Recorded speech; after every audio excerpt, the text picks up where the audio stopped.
Hey everybody, hello out there. Welcome to Wish We Were Then. This is the podcast that's been doomed to repeat history so that you may learn from it. Thank you so much for joining us. My name is Trey and I'm joined by my friend Mark. How are you doing today, Mark? I'm doing great. This is an exciting time to be wishing we were then. To be wishing about.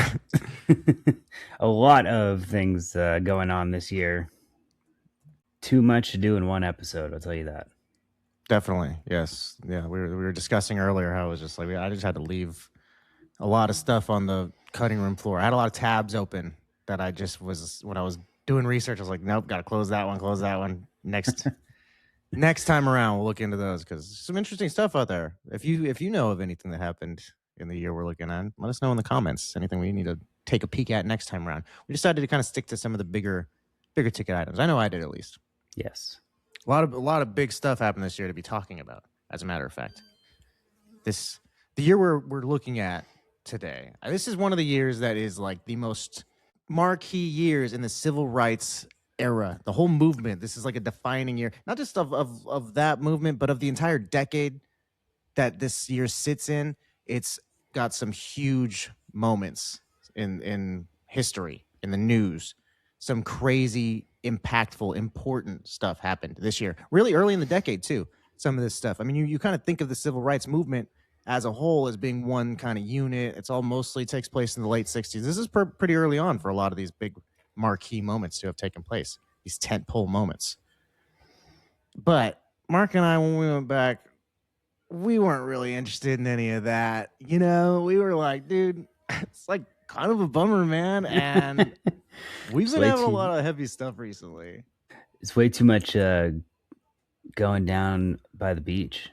We spent. There's way too much, dude. We were like, fucking, let's take a look at, I don't know, a little place called Del Mar. Or how about Ventura County Line? Or maybe Santa Cruz, Trestles, Australia's Narrabeen, Manhattan, Doheny, Haggerty, Swamis, Pacific Palisades, San Onofre, Sunset, Redondo Beach, La Jolla, or Waimea Bay in Hawaii. Huh? That's right. We were getting our surf on this year, just like the rest of the country.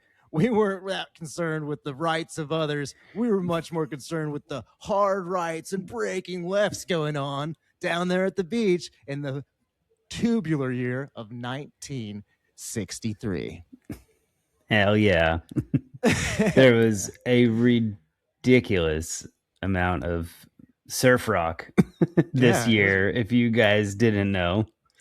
Very interesting to me. Yeah, very, very interesting year in that aspect for sure. We'll get to that because it was it actually ended up being much more of there was more to it than I had thought. Like once I started dissecting it in my mind, it made more sense. There's a richer tapestry going on in the surf rock realm.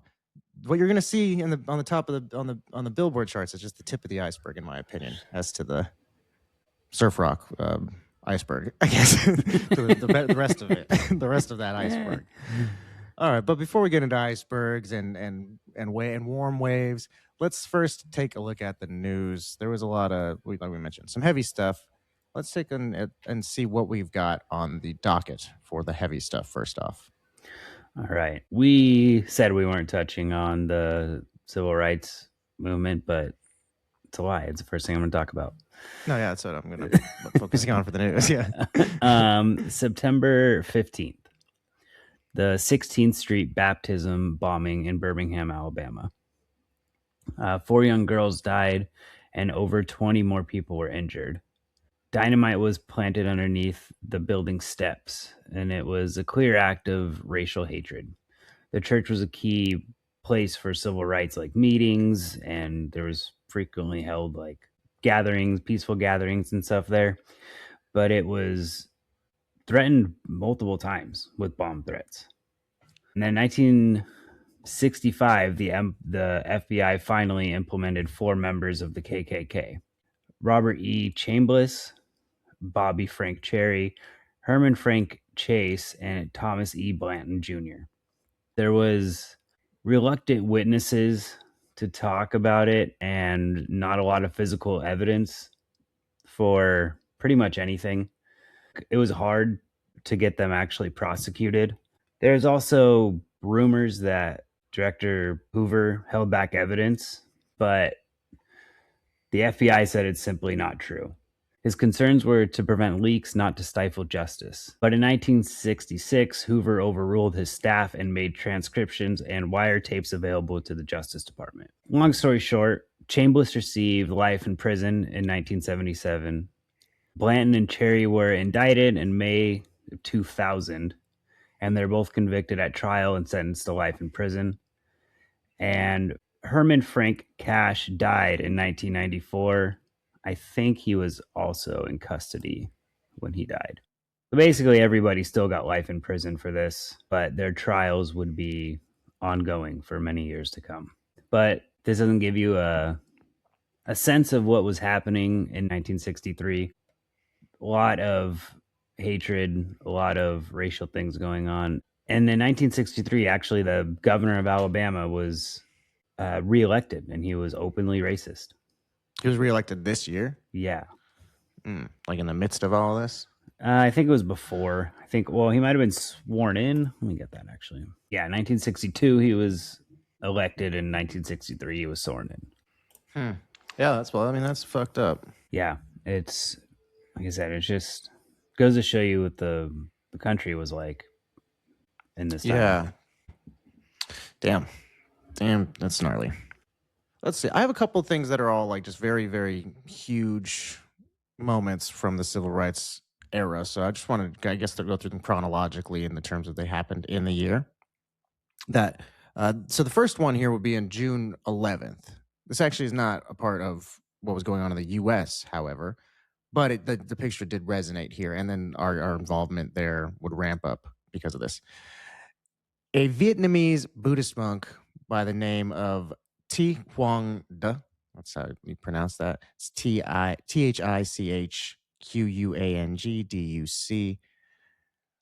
He was a Vietnamese Buddhist monk who was protesting the persecution of Buddhists by the Roman Catholic South Vietnamese government. President Diem there, he was like staunchly Roman Catholic, and so he really opposed the Buddhist population in Vietnam, which was only about like 27% of the country there was actually Buddhist.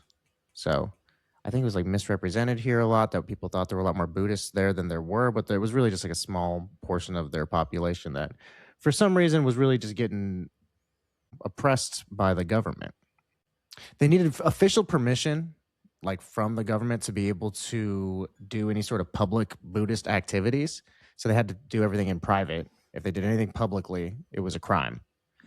They also, the government gave out weapons to repel Viet Cong forces to villagers, and they would reportedly stick to Catholic villages and not give it out to Buddhist predominant villages.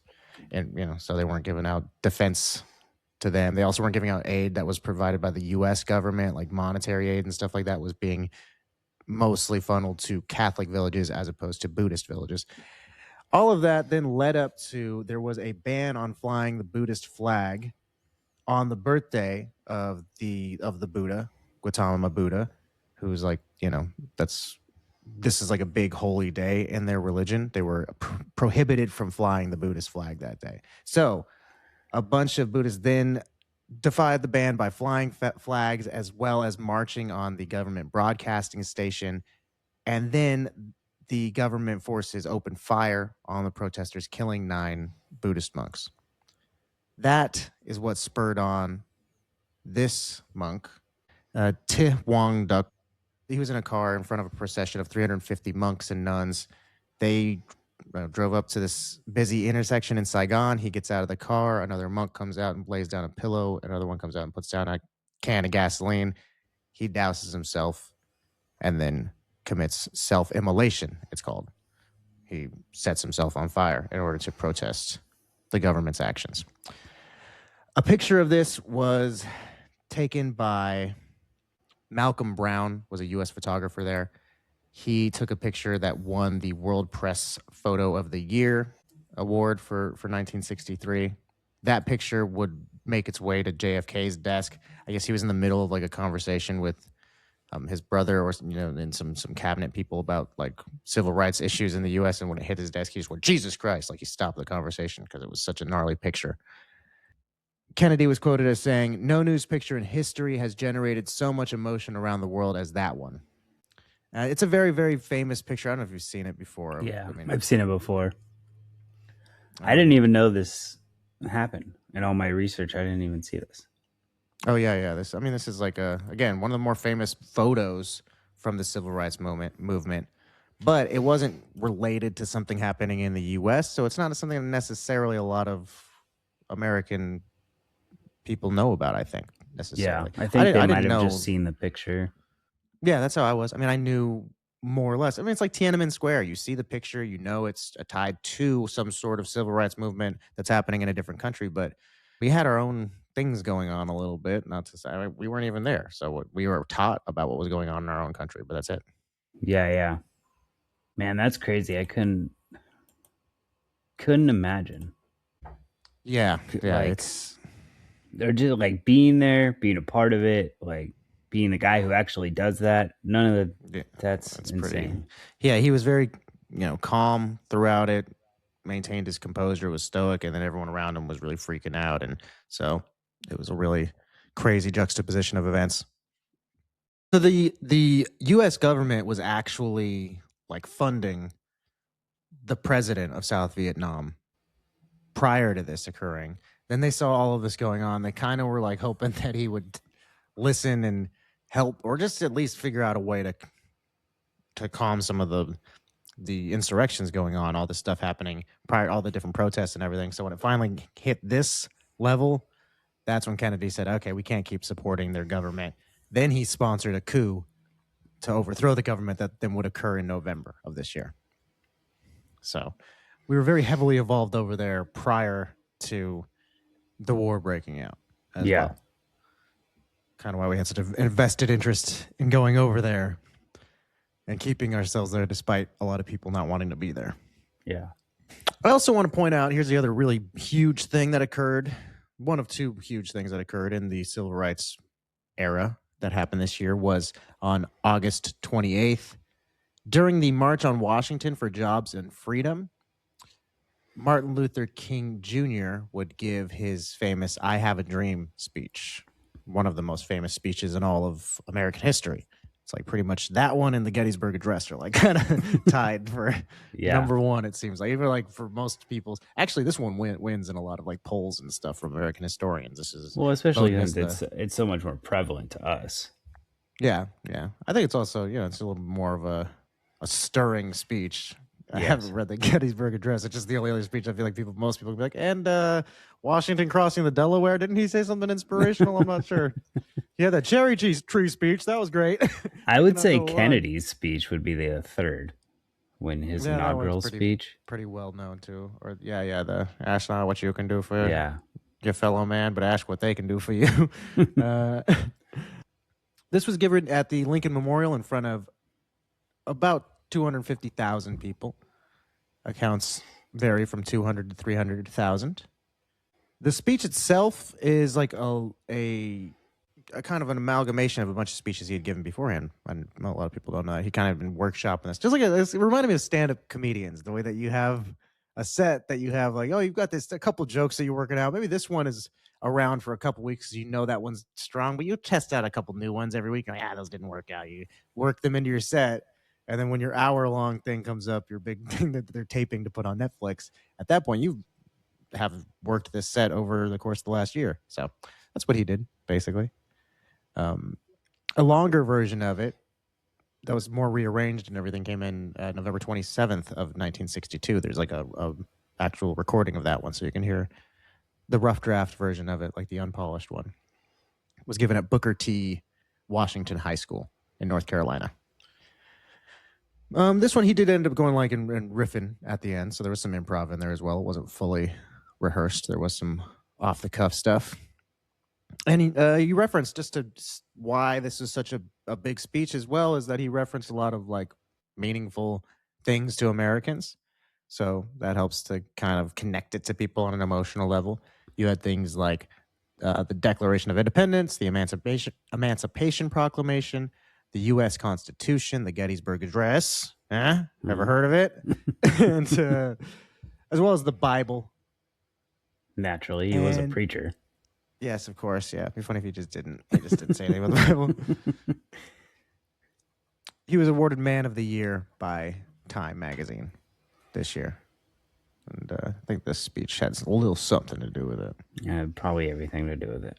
He was also arrested earlier this year. I didn't write it down, but I saw it in passing in all my research.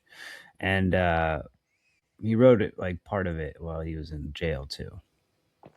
Oh, he fell asleep in there. It's hard to sleep on those cots. He woke up and he was like, "Oh, I had a dream." Like, you fell asleep. Actually, it was comfy jail cell.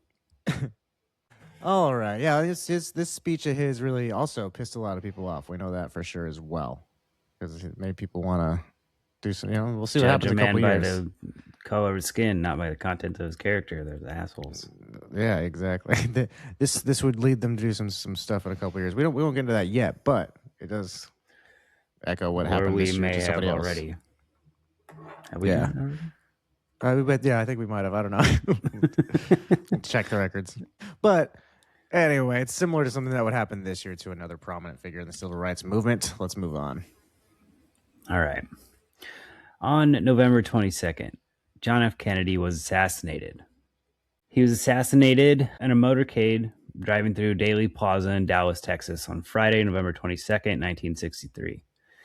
Kennedy was in a vehicle with his wife, Jacqueline, Texas Governor John Connally, and Connally's wife, Nellie, and he was fatally shot. Connally and Kennedy were both shot, actually. Lee Harvey Oswald would be arrested 70 minutes after they were shot. Oswald was returning home to retrieve a pistol, and he killed a lone Dallas policeman, J.D. Tippit, in between that 70-minute time frame of them catching him. 2 days later, as live television cameras covered Oswald being moved through the basement of Dallas Police Headquarters, he was fatally shot by a Dallas nightclub owner and operator, Jack Ruby. Ruby was convicted of Oswald's murder. Ruby died in prison in 1967 while awaiting trial. After a 10-month investigation, the Warren Commission concluded that Oswald assassinated Kennedy, and there was no evidence either Oswald or Ruby were a part of a conspiracy. So that is the long and short of a couple of days after Kennedy got shot. Everything happened really quickly. He got shot on the 22nd. Within the day, Oswald was captured. 2 days later, Jack Ruby shot Oswald. Yeah, it's crazy that he got shot. I mean, that's something that's like, I mean, it's there's so one of those parts of it. There's like very little information about. It's not like widely talked about even that he gets shot by just some random nightclub owner. That seems so weird. They're rolling through Dealey Plazas where this occurs. He's shot from the Texas Book Depository, is where the shot is claimed to have come from. Lee Harvey Oswald is up in the window there. He worked there. This is somewhere where Lee Harvey Oswald is an interesting character. Like, the backstory to him was pretty weird as well. Just the real kind of just the facts that are out there without varnishing them or looking into them in any other way is just basically, he was an ex-Marine. He did hold communist beliefs. That was something that he had been open about since like being a teenager, and it seems in some accounts of him. And he defected to the Soviet Union actually in 1959. So a couple of years prior to this, he had moved to the Soviet Union. He got married and had a kid while he was over there, then came back to the Dallas area this year, 1963, at which point he started getting chummy with a bunch of Russian expatriates who had moved back to Dallas as well. There was like a population of Russian immigrants, I guess. One of the people that he met up with that he was hanging out with and was a known associate of was a CIA informant named George de Mohrenschildt. I don't know exactly how you pronounce it, but he was friends with a CIA agent. They know that for sure. We know that about him. He was just friends with this guy. Okay. Having come from Soviet Russia as well. There's interesting stuff going on there. He got a job at the book depository on October 3rd. So pretty shortly before this. It was a known thing. They had advertised what route he was going to take so the public could come and see him, JFK. So it was something that people thought that's not a great idea, but also he wanted people to see him. They wanted people to. So it was like, yeah, that there's information out there that Lee Harvey Oswald could have had to know to plan in advance and everything. I guess to get this job ahead of time. But we know what his last words were. Nellie Connolly, the wife of John Connolly, governor of Texas, she said to him, "Mr. President, they can't make you believe now that there are not some people in Dallas who love and appreciate you, can they?" Like, she's talking about all the people around cheering for him and loving him. Kennedy's last words were, "No, they sure can't." So he's like, "Yeah, no, the Texas obviously loves me," and then gets killed by somebody there. Like, wild stuff to be saying right before you get killed by somebody. He's like, "Yeah, everybody here loves you, right?" And he's like, "Yeah, I guess so." Wrong. One guy at least isn't a fan of yours. Also, who knows who else? Possibly others. I don't know. I'm not saying anything. Fuck. I just told you who this guy knew, right? The guy who killed him, who his friends were. That's all I know about him is his friends. I'm not putting any aspersions on them or who they're friends with or what they think about anything. So, oh well. Oswald, he was caught in a theater. When he ran away, he ran into a movie theater. It was playing a movie called War is Hell. So kind of fitting thing to be playing. Right. So that was kind of the whole issue that was going on in some people's minds. The only trial that came out of this, which is crazy to me, the only trial at all involved about the murder of John F. Kennedy was in 1967 against Clay Shaw, is the person's name, who was like being tried as a conspirator. They say he conspired with, I think it was Lee Harvey Oswald. I don't think Jack Ruby was involved. There are a couple of people. But yeah, this guy Clay Shaw was the one who was actually on trial. And he got acquitted. So no charges. Nobody's ever been charged, like, officially with any sort of crime involved in the murder of John F. Kennedy. Not the killer. Crazy. Nobody. Yeah. There was a 10-month investigation by the Warren Commission, which showed there was no conspiracy by Ruby or Oswald. Well, so that's the Warren Commission. They say nothing's about. We don't. That's all. The government, the CIA, those people are all in charge of that. They're the ones looking into it and saying everything looks fine on our end. Looks like it was just that one guy. It's so weird. Obviously there's a million bajillion conspiracies about it, but I looked up the video because I wanted to watch the video. So I watched the Zapruder film, but I had never seen it before. But there's another angle that we've seen our entire lives where it's like from the back. Okay, I've seen the Zapruder film. I don't know. I wasn't like familiar with the other one. I saw this in college. I'd heard about it, so I looked it up and I watched it. So that's the one I'm familiar with. This is the Zapruder angle. Like, that's like the only one I've seen, really, because I never had seen the other thing. So all I know is this the conspiracy tape that people have like, here's a fucking angle that kind of shows something's going on that was hidden away from people for a very long time. Yeah. I watched a Magic Bullet documentary back in the day before there was conspiracy theories on the internet. And it was about the way that the bullet like ricochet through him and like through Conley, like the magic bullet theory. And I believed it. I was like, dang, it like ricocheted off his bones and freaking went like and turned. But all of that whole documentary is like now proven to be wrong because he got shot from like multiple angles. Yeah, I mean, that's well, so officially here, this is an interesting thing. It's not just conspiracy theorists and people out there saying this stuff. Officially on the record, in 1979, the United States House Select Committee on Assassinations, which was a committee that was put together to look into the assassinations of MLK and JFK, their conclusion was, quote, Kennedy was likely assassinated as a result of a conspiracy. Like, that was their findings, was that they didn't determine who it was. They couldn't point to anybody. They just said, we think it seems like there were two bullets, two guns, two shooters. That this was not one location that the bullets were coming from. Because we know 3 shots were fired. They did, that's what like witnesses have said, and they kind of have maintained that. but this committee is maintaining that they did not all come from the same spot. They did not identify possible conspirators, but concluded that there was a high probability that 2 gunmen fired at the president. Their conclusions were largely based on a police recording that was later, quote unquote, debunked by the U.S. Justice Department. So, according to the government, this is just Lee Harvey Oswald acting alone, and he did this, and he's crazy, and he's a commie. And he deserves to die. But yeah, that's about it. That's the long and short of it. This is all something that really is. I mean, a lot of CIA involvement going on around all of this time. We talked about how Kennedy was just handing a hot potato when he got into office. So he right off the bat was already not happy with the CIA. Yeah, you can listen to our older episodes to find out about that. But yeah. Basically, he's kind of he and the CIA, and then plus all the other stuff going on in the country. The way that he's handling his foreign affairs, Cuba and Vietnam, all this shit.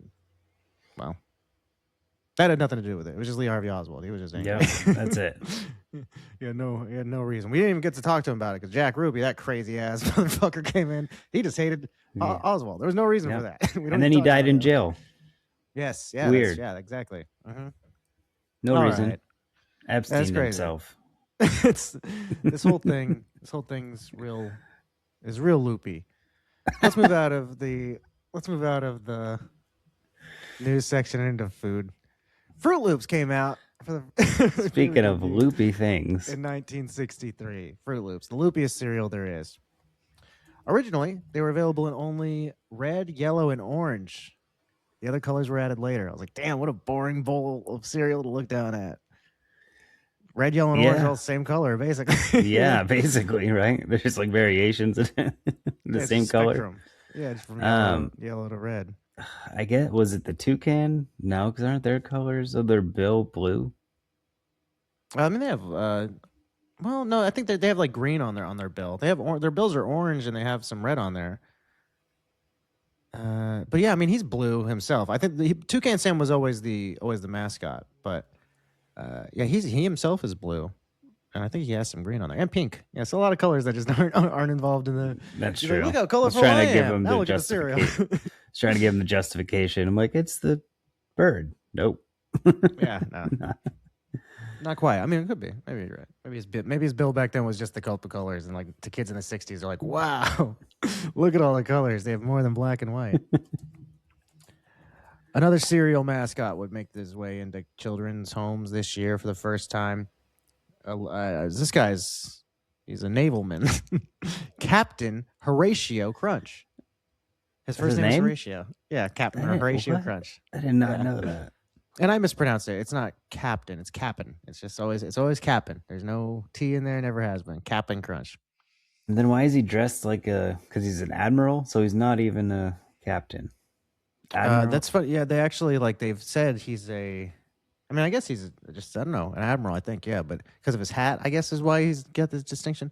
Over the course of his many years, though, he's had 1, 2, or 3 stripes. But his is people complain he should have 4. So now officially he has 4 stripes to reflect his accurate ranking. They had the idea already for Captain Crunch in place, like the mascot and stuff, before they had a cereal to go with them. They just were like, we like kids like sailors, I guess. I don't know why they already like this is a gold mine of an idea, Captain Crunch. That's it. Fucking, we'll figure out what he sells later. But he was created by Alan Burns. I guess this guy knew what he was doing because who am I to judge? He obviously. Not only did he succeed with the idea of Captain Crunch, he would go on to co-create both the Munsters and the Mary Tyler Moore Show. Yeah, lots of he's like a writer. It's like a head of an. That's cool.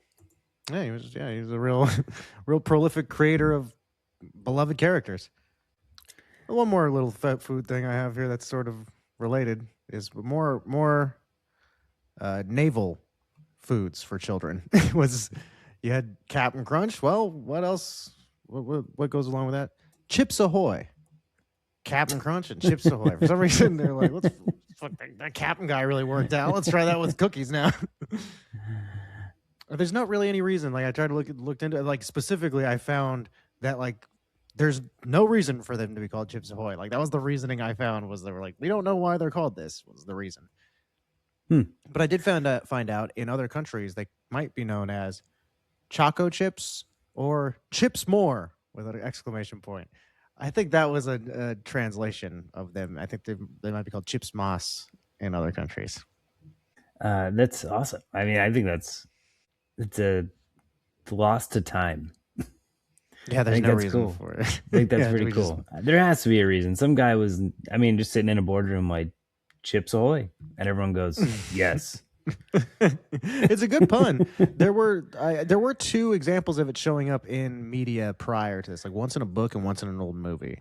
There were characters that said like Chips Ahoy at least once, but it was not really. It's not like it was a phrase or a real well known thing. Like possibly someone had read that and then it just went like, Chips Ahoy, like chocolate chips. We can name a cookie after this. I don't know. Yeah. It's like I don't even like cookies, but I'm gonna make cookies because of this name. I'm just gonna back pocket that idea from whenever if I ever get in charge of a chocolate chip cookie company. One other thing children like here, a drink for children, Sunny Delight. Gotta love Sunny D, man. Sunny D is great. And for non-children, you have the debut of Colt 45 malt liquor. For the adults or the adventurous children. For kids who have grown up past Sunny Delight, they can try out the Colt 45. Mix it with or just some mix Sunny them Delight. together. Yeah, get yourself a brass monkey going. Pabst makes sense now. Pabst is on record as saying that it's not named after the gun. That Colt 45 malt liquor is not named after the Colt 45 gun that exists. It's named after Jerry Hill, who was a Baltimore Colt in 1963 who wore the number 45. So he was Colt 45. The Jerry Hill. This is the Jerry Hill malt liquor, right? That's what they say. Interesting. In a 2020 interview with Jerry Hill, he said, they wanted to name the product Colt 45. I just happened to be the Colt who was wearing 45. He's like, that shit is not named after me, essentially, is what he's saying. Like, no, that's what they just said after the fact. Like, they just were naming it after whoever was 45 at the time. Like, oh, yeah, it's not the gun. They were just trying to distance themselves now. But it's funny. So why even walk it back? What a stupid thing to try to do. Yeah, that is really stupid. One more non-kid-friendly drink that came out this year was McDowell's number 1 brandy. It's an Indian brand of spirit launched in 1963, but it's now become the largest spirit brand globally with whiskey, brandy, and rum. So I think they do like offshoots of other things now, but that's where it started. They're like the number 1 like brand total, or like the fact that they house other things and like they sell like Suntory whiskey or some shit. They sell other things too. Okay. I see. Maybe not Suntory, but just as an example. Yeah. What have you tried their whiskey? What is it again? It's brandy. No, I don't really like brandy. McDowell's. Okay, brandy. I've had brandy like once before, and I think I expected it to be like way different. I was thinking it was gonna be like I was really young when I tried it. I had no idea what to expect. I was like, I'd rather just drink it was whiskey. Like sweet. Yeah. I didn't know it was gonna be just the same thing as whiskey, so I took like a nice sized drink, thinking it was gonna be like a wine. Because it's made of grapes. You're like, oh, this will be good. No, that's way whiskier than you think. No, I'd be interested, I guess, to try it now. I don't really drink liquor anymore, so I would probably not love it the way I used to. My tastes are all different though. I used to hate tequila. Now I don't mind a margarita. So margaritas are great. Even if you don't like tequila, margaritas are great. Yeah. All right. One other drink that came out this year is another one for adults. Was Tab Cola. Now, this was Coca-Cola's first ever foray into diet drinks. They would put this out after they saw the success of Royal Crown's Diet Right, which is actually the first ever diet soda on the market. Like the first sugarless soda was Diet Right. Royal Crown, I guess, used to be like a real formidable. I always thought they were like something that got made up in the 80s just to be like, hey, we're another soda company too. But it's like, no, they were like a real they and Coca-Cola were like neck and neck, I guess. Like it should have been them Pepsi and Coke, but they just got edged out. Crazy. I bet you there's still some die-hard, diet-right drinkers out there. I wonder. It's funny because I've said many times I'm a Diet Coke fan on this show. I love Diet Coke specifically. I've never tried Tab in my life. I've had a bunch of Diet Pepsis. I think they're gross and if I'm at a restaurant, they're like, I say, oh, you have a Diet? I'll take a Diet Coke. And they say, Diet Pepsi, okay? I said, not really. I'll take like a Sprite, I guess. And they go Mountain Dew, and I'm like, no, fuck, I'll have water. Or no, I'll get Brisk. Do you have raspberry Brisk? And then most of them they'll say, yeah, I have that. I'm like, why the fuck do you have that? Not the other two common things I said. But no, I've never had to be like getting down the line. I'm like, do you have a Tab? And then they go, how can I give you a Tab? You haven't ordered anything yet. And I say, I'll take a Pepsi free. And then they say, I can't give you a Pepsi free. You got to pay for it. I say, I'm in Back to the Future. What's going on? The Tab was discontinued in 2020, so now I can't try it even if I wanted to, unfortunately. Oh, damn. I didn't know that. I didn't either. I'm kind of bummed out. It's one of those things that first off, your first thought is like, damn, I didn't realize they went for that long. And then you're also like, oh, man, I also didn't realize they're gone now, too. Like, kind of simultaneously, I'm like, well, they stayed around longer than I thought. Oh, man, they're gone? I've had one before, but I don't know I don't remember ever thinking tastes like Diet Coke or Diet anything. I wonder what the deal is. I don't know if it had aspartame, because like that's what makes Diet Coke what it is, you know? I'm not sure. I don't know. This was really cool. This is a cool transition into technology, actually. I thought this was really neat, cutting edge, like super cutting edge thing that they did at the time was Coca-Cola's marketing department, in order to come up with the name Tab, they used their IBM 1401 computer, like cutting edge technology of the day, to generate a list of 185,000 possible names that contained 4 letters, one of which was a vowel. So 185,000 4-letter words that contained one vowel in them.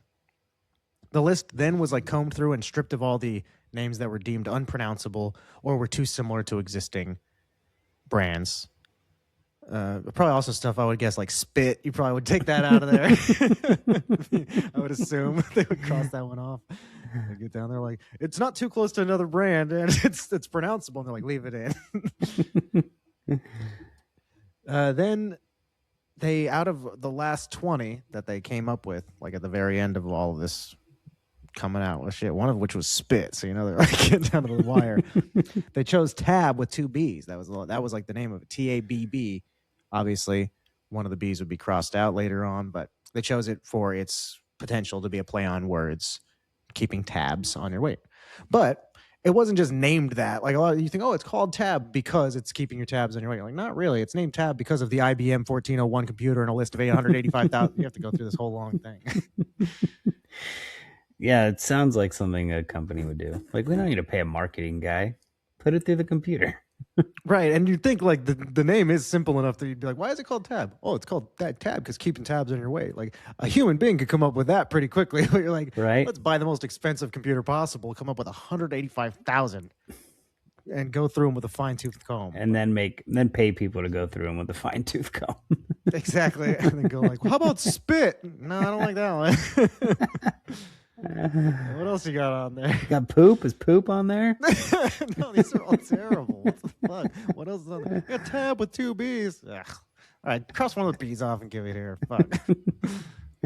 All right, I have fuck too. That was next on the list.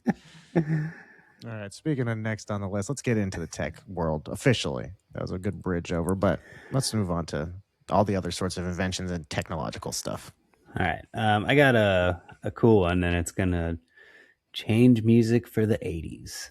But here in 1963, on August 20th, Philips introduced its first compact audio, cassette, and tape recorder at the radio exhibit in Berlin, Germany.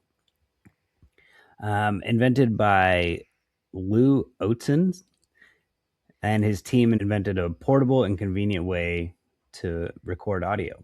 They would be the number one way to listen to music throughout the 80s. Probably this part of the 70s too, if I would guess. Yeah, they were actually like the most popular music format from 1983 to 1991. Oh, okay. There you go.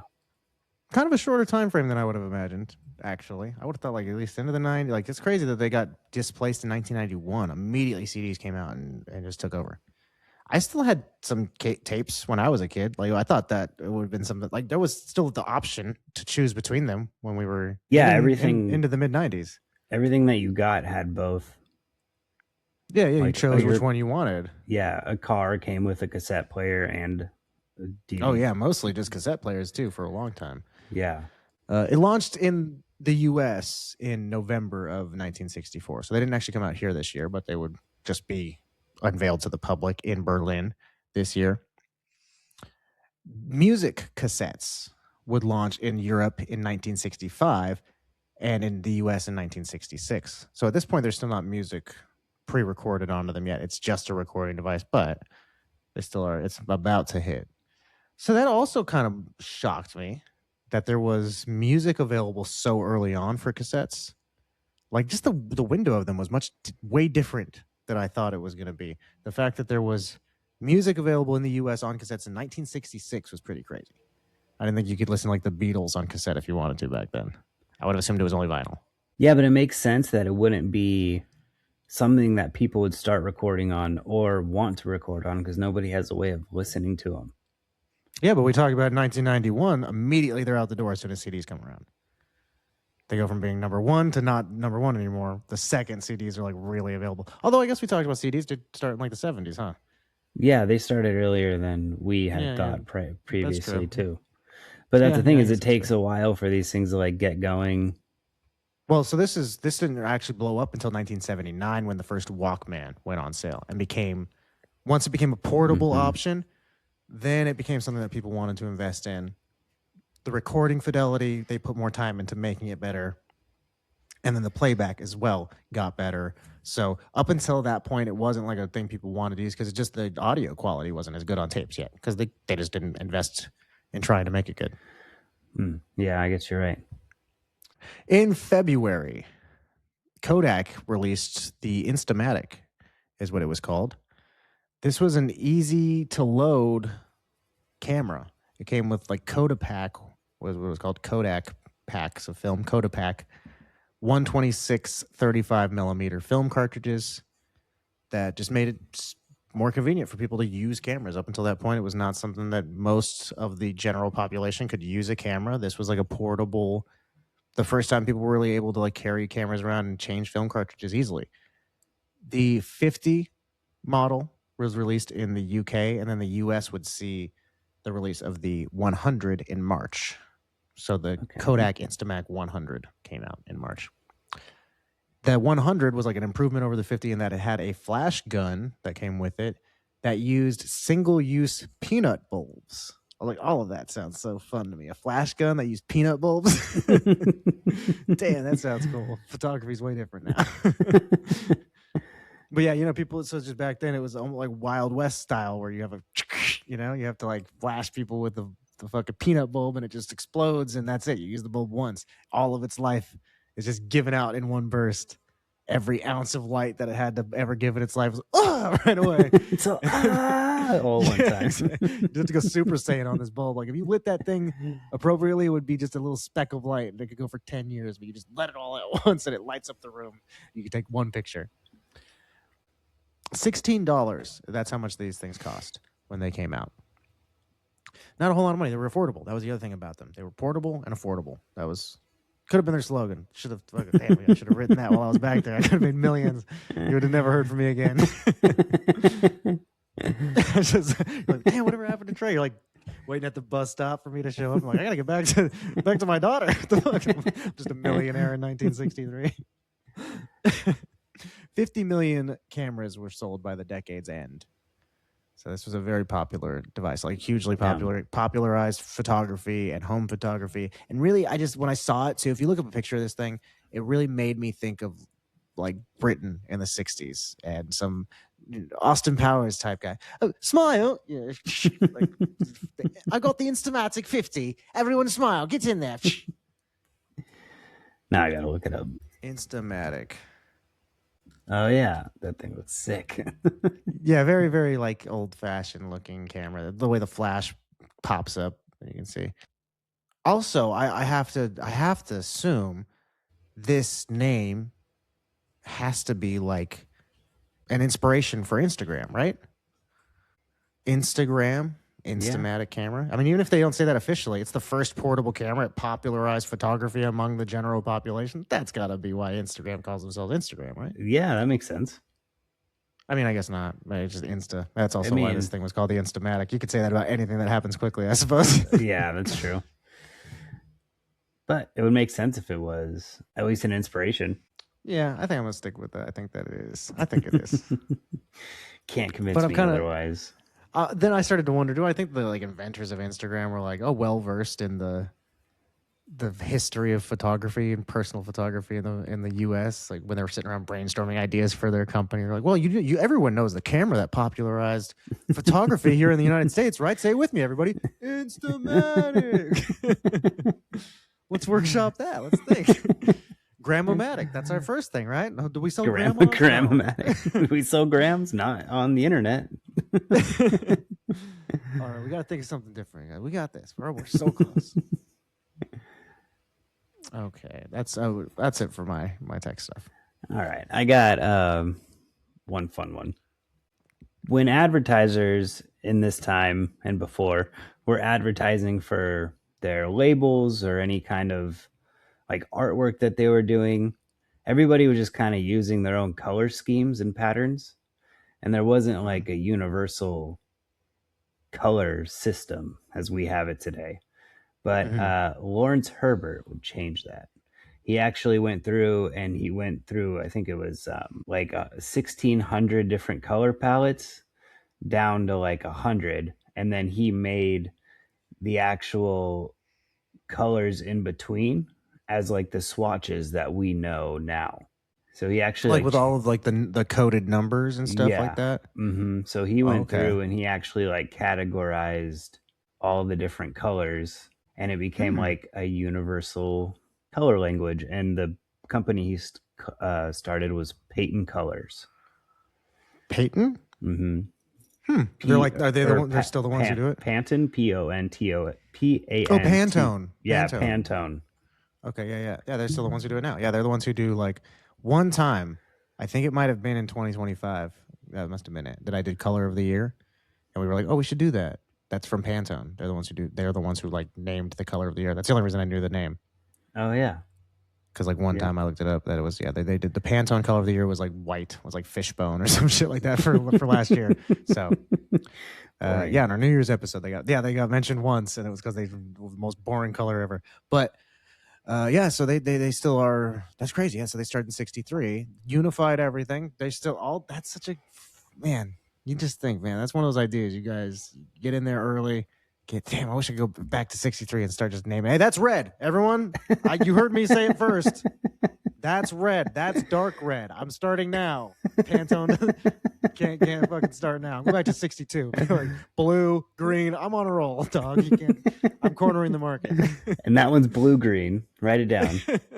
It's different. Shit, blue. Oh man, I'm running out of color. It's just weird cool, to think though. that there wasn't like, I don't know, colors, like, because like you think of navy blue, you know what I'm talking about. Well, I mean, but before it was just blue. No, I mean it's people would just, it's every paint company would have a different thing. A variation of their own. This was you go, oh well, this is navy, and they're like, well, what do they call navy? What does this person call navy? This unifies it. It reminds me kind of when I used to smoke cigarettes. I smoked American Spirits. They are differentiated, like their flavors and their blends and the harshness of them, whatever. They're differentiated by color more than anything. You just order a color of them. You say, give me the yellows.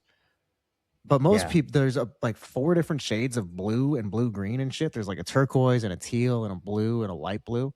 And so when you just go in and you say, give me turquoise, and the person will be like, well, which one do you think is turquoise? Because I might have a different opinion of which one I think is turquoise. And I've heard that conversation happen so many times. Even now as a non-smoker, I still, just like a couple weeks ago, I leaned over to this conversation happening and I said, they actually write the name of the color on the top of the pack. 90% of people don't know that. And then they both turned it over and like, oh, this one's turquoise. And I said, yeah, there you go. Officially, that one's turquoise. I don't agree, but that's what the color thinks turquoise. The company. That's I don't what they agree. say turquoise is. So, Yeah, so anyway, that's what this reminds me of. It's just like this ends the debate of being like, well, I think this is teal. And someone was like, I don't know, man, it looks turquoise to me. And it's like, well, the fucking Pantone says this is sea foam. So we're both wrong, I guess. That's the answer from now on. And then other companies just had to comply.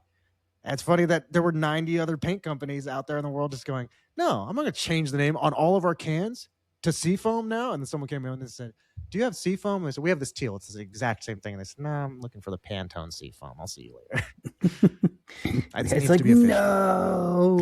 I'm following a magazine article. It's telling me how to paint my nursery. And they say use Seafoam and cotton candy. That's what I'm doing. And then you get in there with the brand deals. Suddenly Pantone, color of the year, white. But it's Fishbone in 2025. They cornered the market for the next 60 years. There you go. All right, that's a fun tech. I mean, fun invention thing, I guess. I have one that's a good little transition into the toy world. That's also an invention, very state of the art from 1963. I felt very. I would have assumed this was a later thing. Was the Easy Bake Oven?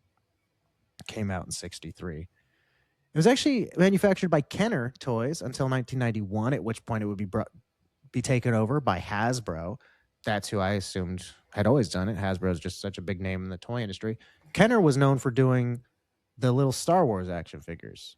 Oh, so yeah. they've come up before. Yeah, but that's funny that they're like well known as the action figure company. They revolutionized that with all of their Star Wars stuff. It's like, damn, they did the Easy Bake Oven before that too. They were just titans of the toy industry, I guess. Yeah. It initially used 2 100-watt incandescent light bulbs to heat the food. So funny. Now they use a real like heat source in there, but back in the day, it was just light bulbs. Yeah. And there was one above and one below initially, and then eventually they were like, we don't even need 2 in there. We just go with 1. And they like figured out a better way to insulate it, and they just used 1 light bulb to cook little cakes. It got up to 350 degrees. What? Back then? That's what it said in an article I was reading. What the fuck? That's insane. Out of 2 light bulbs? I guess if you sit it in there for long enough, I don't know. You leave it out in a hot car too. Right? Damn, that's nuts. Have you ever used one? No. No? Mm-mm. I don't think my I sister ever had one. My older sister had one. I think even back when I was a kid, they were still light bulbs. I don't think they had, like, maybe now it has the heat source of some sort. Like it's actually a little oven, but back then it was still light bulbs. I'm pretty sure. It would make sense if it was still a light bulb. Yeah, I'm pretty sure it was. I mean, light bulbs get hot. They're dangerous. Yeah. He got, so the sales manager, Norman Shapiro, was walking around in New York City where he lived, I'm assuming, and he would see the pretzel vendors keeping their food hot in like these little ovens with the light bulbs. And that's how he got the idea for doing it. Speaking of turquoise, the first designs were in turquoise and pale yellow. The first 2 colors that come out. Kind of like echoing how kitchens looked at the time. Mm-hmm. And they were $15.95. Damn, that's like the cost of an Instamatic camera. Yeah. Oh, all right. $16 for that. Okay, $16 was the going rate for electronics at the time, I guess I could say. It says it's equivalent to $160 now. Well, fuck. That's a lot for that little oven. Not a whole lot for a camera. That's a lot for a little But that's how much those little like cars cost that people buy their kids. The battery ones, where it's like, you know what I'm talking about? They're probably more than that. Yeah, but if I went to the store and saw an Easy Bake Oven was $160 now, I'd be like, sorry, honey, that's not for you. We'll use the real oven. We'll bake together if you want. We'll do this regular style. No, you're not buying that. That's funny. No, that's a lot of money for that thing. But, I mean, that's cool. It's a fun experience. I did use, my sister had one, and I used it when I was a little kid. It's weird. I remember as a child, I was like, this thing works with a light bulb. I don't know if I trust this. And you pull it out, you're like, it's cake. Yeah. Yeah, it also reminds me of I had the creepy crawly machine too when I was a kid. That one was just like jelly that's solidifying, so you didn't need a light bulb to get involved. So I trusted that one a little bit more. One other toy that came out this year that's noteworthy was Barbie. Her best friend Midge came out. She's just awesome. Like one of the other Barbies that's out there. That's she actually was kind of brought about as like a way to be like, the Barbie Corporation had been accused of propagating this unrealistic version of beauty and this unrealistic standards and stuff to little girls. And so they were like, "Hey, look, not all of our dolls are knockouts." That was like look at Midge over there. Her name too, Midge. Yeah, exactly. She came in. She's historically like a redhead, but she did come initially. You could choose between red, blonde, and brunette. So I think I had thought like, man, and they were like, look, she's redheaded too. Like that's the homely one. They're like instantly going, redheads are ugly, but it's like, nah. Initially, she could come in indie. Any color person can be average. That's what they were saying. She also did have freckles. Usually, most of the time, most of them have freckles on them. If it didn't have freckles, they'd have longer hair, and those are like rarer now, hard to find. And then some of them also, like the rarest of them all, had teeth, like painted on. I'm guessing they didn't have like little teeth put in there, but they had, for some reason, had like little smiles, I guess. Like, I'm happy because I'm ugly. Like, you need to smile more. You're not as pretty as your friend Barbie. Show your teeth. Let's see a pretty smile. That's what the guy was saying, painting the models of the Barbies. So there you go. She, that was Barbie's normal friend, her attainable friend. That's the one. You could look like if you're not. We're not all Barbie. Some of you is midges, and that's okay too. No black Barbies yet, though. We'll take a couple years before we get there. They still have some things to work out for themselves. Luckily, that JFK character is not around to tell me to make this thing black. Okay, shall we get out of here and move on to the world of sports? Let's do it. Let's do the champions first off. The World Series champions were the Los Angeles Dodgers. The NFL champions were the Chicago Bears. The AFL champions were the San Diego Chargers. NBA champions were the Boston Celtics. And the Stanley Cup champions were the Toronto Maple Leafs. Again, Canada coming out with the hockey wins. Yeah, that's just their thing, I guess. We're barely ever on the board. I know. I feel like more recently, in the more recent years we are, but whenever we go back, it's like always the Canadian teams is kicking our ass. It's the Canadians and the Maple Leafs. Those are the two, right? Like those are the two that are always up there. Mm-hmm. I feel like. Yep. Montreal and Toronto. The Chargers. That's a pretty noteworthy win for them, as it's their only win. Only win, yeah. Their first and only championship ever would be this AFL championship in 1963. I was interested to see, who were they up against? What were the other teams like? What was the AFL like? Because the AFL was a pretty short-lived organization, just the 60s pretty much. It ended in 1970. So there weren't that many. We talked about before, like when they kind of came together, we were like, who did they add? There's like not that many teams. It was just sort of this little thing. They were just kind of pulling in a few extra teams into the league. It wasn't, I had always kind of assumed it was like these two were against each other pretty evenly matched, but no, the AFL was kind of small potatoes, it seemed like. But in 1963, the Chargers, their win, the game was against the Boston Patriots. So at the time, just called Boston. They weren't New England, so slight difference there, not too crazy. But they would go on to really kick the fucking shit out of this game. The score was 51-10. Holy shit. Yeah, it got to be a boring game. You're just like, man, leave them alone. Damn, right? It's like a cat playing with a bird. Like, what about its misery? This season of AFL football, though, you'd have a couple changes. So these were the teams that were going on. You had on the, let's say, the West Coast. So you had the San Diego Chargers. You also had the Dallas Texans would move from Dallas to Missouri and be renamed the Kansas City Chiefs. So this is the first season that team is where they are and called that. So San Diego, Kansas City. You also had the Denver Broncos and the Oakland Raiders. That was the West Coast. On the East Coast, you had the Boston Patriots, as I've said. You also had the newly named New York Jets. They had previously been called the New York Titans, but they changed their colors and got called the Jets this year. So you had Boston, the Jets, as well as the Buffalo Bills and the Houston Oilers. So most of those teams are still kind of around and called the same thing with a couple minor variations. Yeah. Mm-hmm. I thought that was interesting. Yeah, it wasn't like this wildly different. I thought it was gonna be like some crazy ass, some weird names in there, but and the Oilers lasted a while too. Yeah, that would be like the Tulsa steam cleaners or some shit like that. But no, it's all pretty. It was all pretty regular. Yeah. On July 2nd, the greatest game ever pitched is what they called it. So it was against these two pitchers, the Giants and the Brewers. Juan Marchell for the Giants and Warren Spahn for the Brewers. They would both pitch 16 innings scoreless innings. Damn. And then finally, Willie Mays hit a homer off Warren Spahn in the 17th. Damn, that's crazy. Yeah, so it's the last time they've ever let two pitchers go that long. Wow, that's pretty nuts, dude. That's cool. Yeah, like I said, the greatest game ever pitched. I guess. Yeah, dang. I was thinking like, I'm just trying to imagine how fun that would have been to be there. Is that fun or is that boring to be like, man, nobody's hitting anything? But the whole time you're like, okay, let's see. I guess at a certain, like maybe the first half of it, you're like, this is kind of lame, right? And then halfway through, you're like, man, there's still nothing.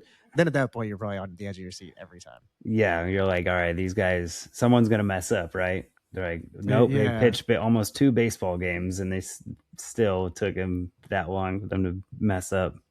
That's pretty cool. That's pretty sick. What was I want to say that guy's got a very funny name. It was Warren Spahn. That's like the two things. That's like the life of a soldier. The two things I do: war and spawn. That's it. Play Call of Duty. I fight and fuck. I'm almost out of spawning. On August 5th, the land speed record was broken in a 3-wheeled jet car. It was literally cool. A jet put on wheels. Another cool name, Craig Breedlove. Two good bands, Bread and Love. I like both those bands, actually. He would go to break the record 4 times after this, but the record that he broke was in Bonneville Salt Flats in Utah. He went 407.45 miles per hour. Damn, that's sick. That's really cool.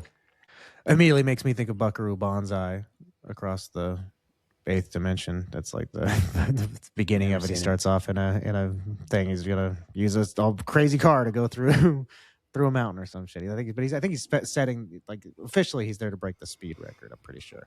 So yeah, it's just something that would be used for many years in science fiction movies and stuff. Pretty cool though. Yeah, dude, that's crazy. Just to be like, yeah, I'll get in that jet car. See what happens. Yeah, I mean that's, you definitely saw some tests go poorly, I'm sure. Yeah, you had to. They all went perfectly. Yeah, it's a lot of that's faith. Faith in the science. All right. Let's get out of science and into TV, out of the sports world. I'll tell you who didn't have faith in science. There were the people who were in the #1 TV show of the country, the Beverly Hillbillies. they had a distrust of most scientific things from my memories of that show.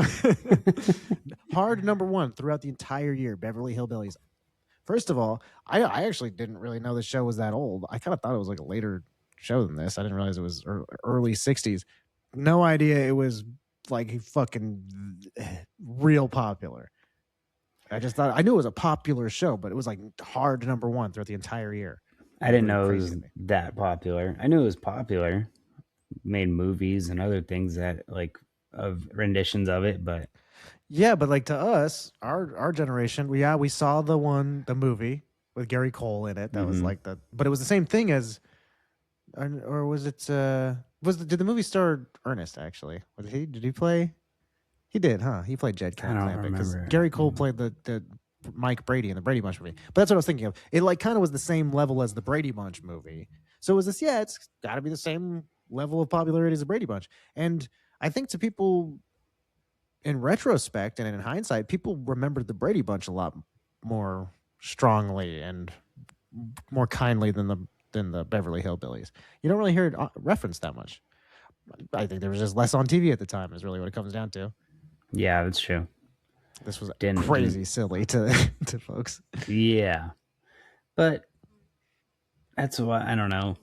didn't hold up for good reasons, I think. You know what I mean? Yeah. This whole era. Now, we're about to get into the more pop culture stuff here with the TV, and about to get into music, and we'll see. This is a weirdly forgotten era of a couple things. Like, you look back and go, oh yeah, you know what happened with when people were in. We've talked about, oh, people were really into kung fu stuff in the 70s, and in the 50s, people really liked tropical stuff. There were just like eras that you remember, and in this early 60s, it's not the rock and roll British invasion of the mid 60s or the psychedelia of the late 60s. We don't really know what was going on around this time. Like, there was some weird forgotten stuff. Apparently, the Beverly Hillbillies like ushered in an era of television that was really popular, because this year Petticoat Junction would debut and take the number 4th spot. Like, I was like, damn, I don't really know what Petticoat Junction is. I saw it debut this year, and I didn't even write it down at first. And then I saw when it debuted, it took number 4 for the year end. And I was like, okay, I guess it was really popular. I had to look into it. It was inspired by the Beverly Hillbillies. It was a show about some people who like owned a hotel in the middle of like the sticks, basically. And it would go on to like be spun off into Green Acres, another popular show that was kind of the same idea of like rich. It was just rich rednecks, essentially, was this idea. Like rich people who weren't supposed to be rich. Yeah, or farm people who weren't supposed to be farming. It also was the other thing, because like Green Acres is like the backwards version, right? It's like this guy's rich and then he moves to a farm, but he makes all the people who are farmers as rich. I guess it's mostly farmers with money is the whole premise that was like popular among early 60s shows. Farmers with weird, money, right? It's like a premise. It wasn't just the Beverly Hillbillies. Petticoat Junction came out, was very popular. Green Acres would be a hugely popular show later, so it was a whole deal. Farmers with Money would be a good TV show too. That would be good. Kind of like The Simple Life with Paris and Nicole. I like that show. Some of the other big shows this year, after just floating around the top 5 and top 10, shows like Bonanza, as well as the Andy Griffith Show, the Red Skelton Show, Dick Van Dyke, and Candid Camera. All were pretty popular this year. Some other debuts of the year, along with Petticoat Junction, included Wild Kingdom. That'd be very well known for a number of years. Mutual of Omaha puts that one on. It's like got animals and shit. Also, the soap opera General Hospital, first started in 1963, would go on for the rest of time. I don't know if it's still on anymore, actually. It probably is. Probably. I know a lot of soap operas have ended in the last like 10 years. Just sort of quietly, they drift away. And it's like, I'm like, really? No fanfare? It's like news? Well, they know it has breaking. to end. It's just in General Hospital ended. Do you think it's going to be a big deal when The Simpsons ends? I'm sure we'll hear about it. I think it would just kind of go away. That's a similar thing.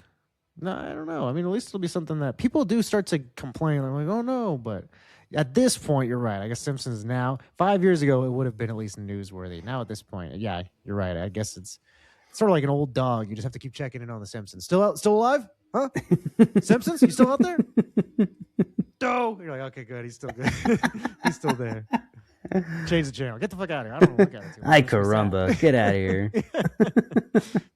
It's not pleasant being here. I'm just checking on it. Stinks. Get out of here. Close the door. All right. You also had Let's Make a Deal, the popular game show.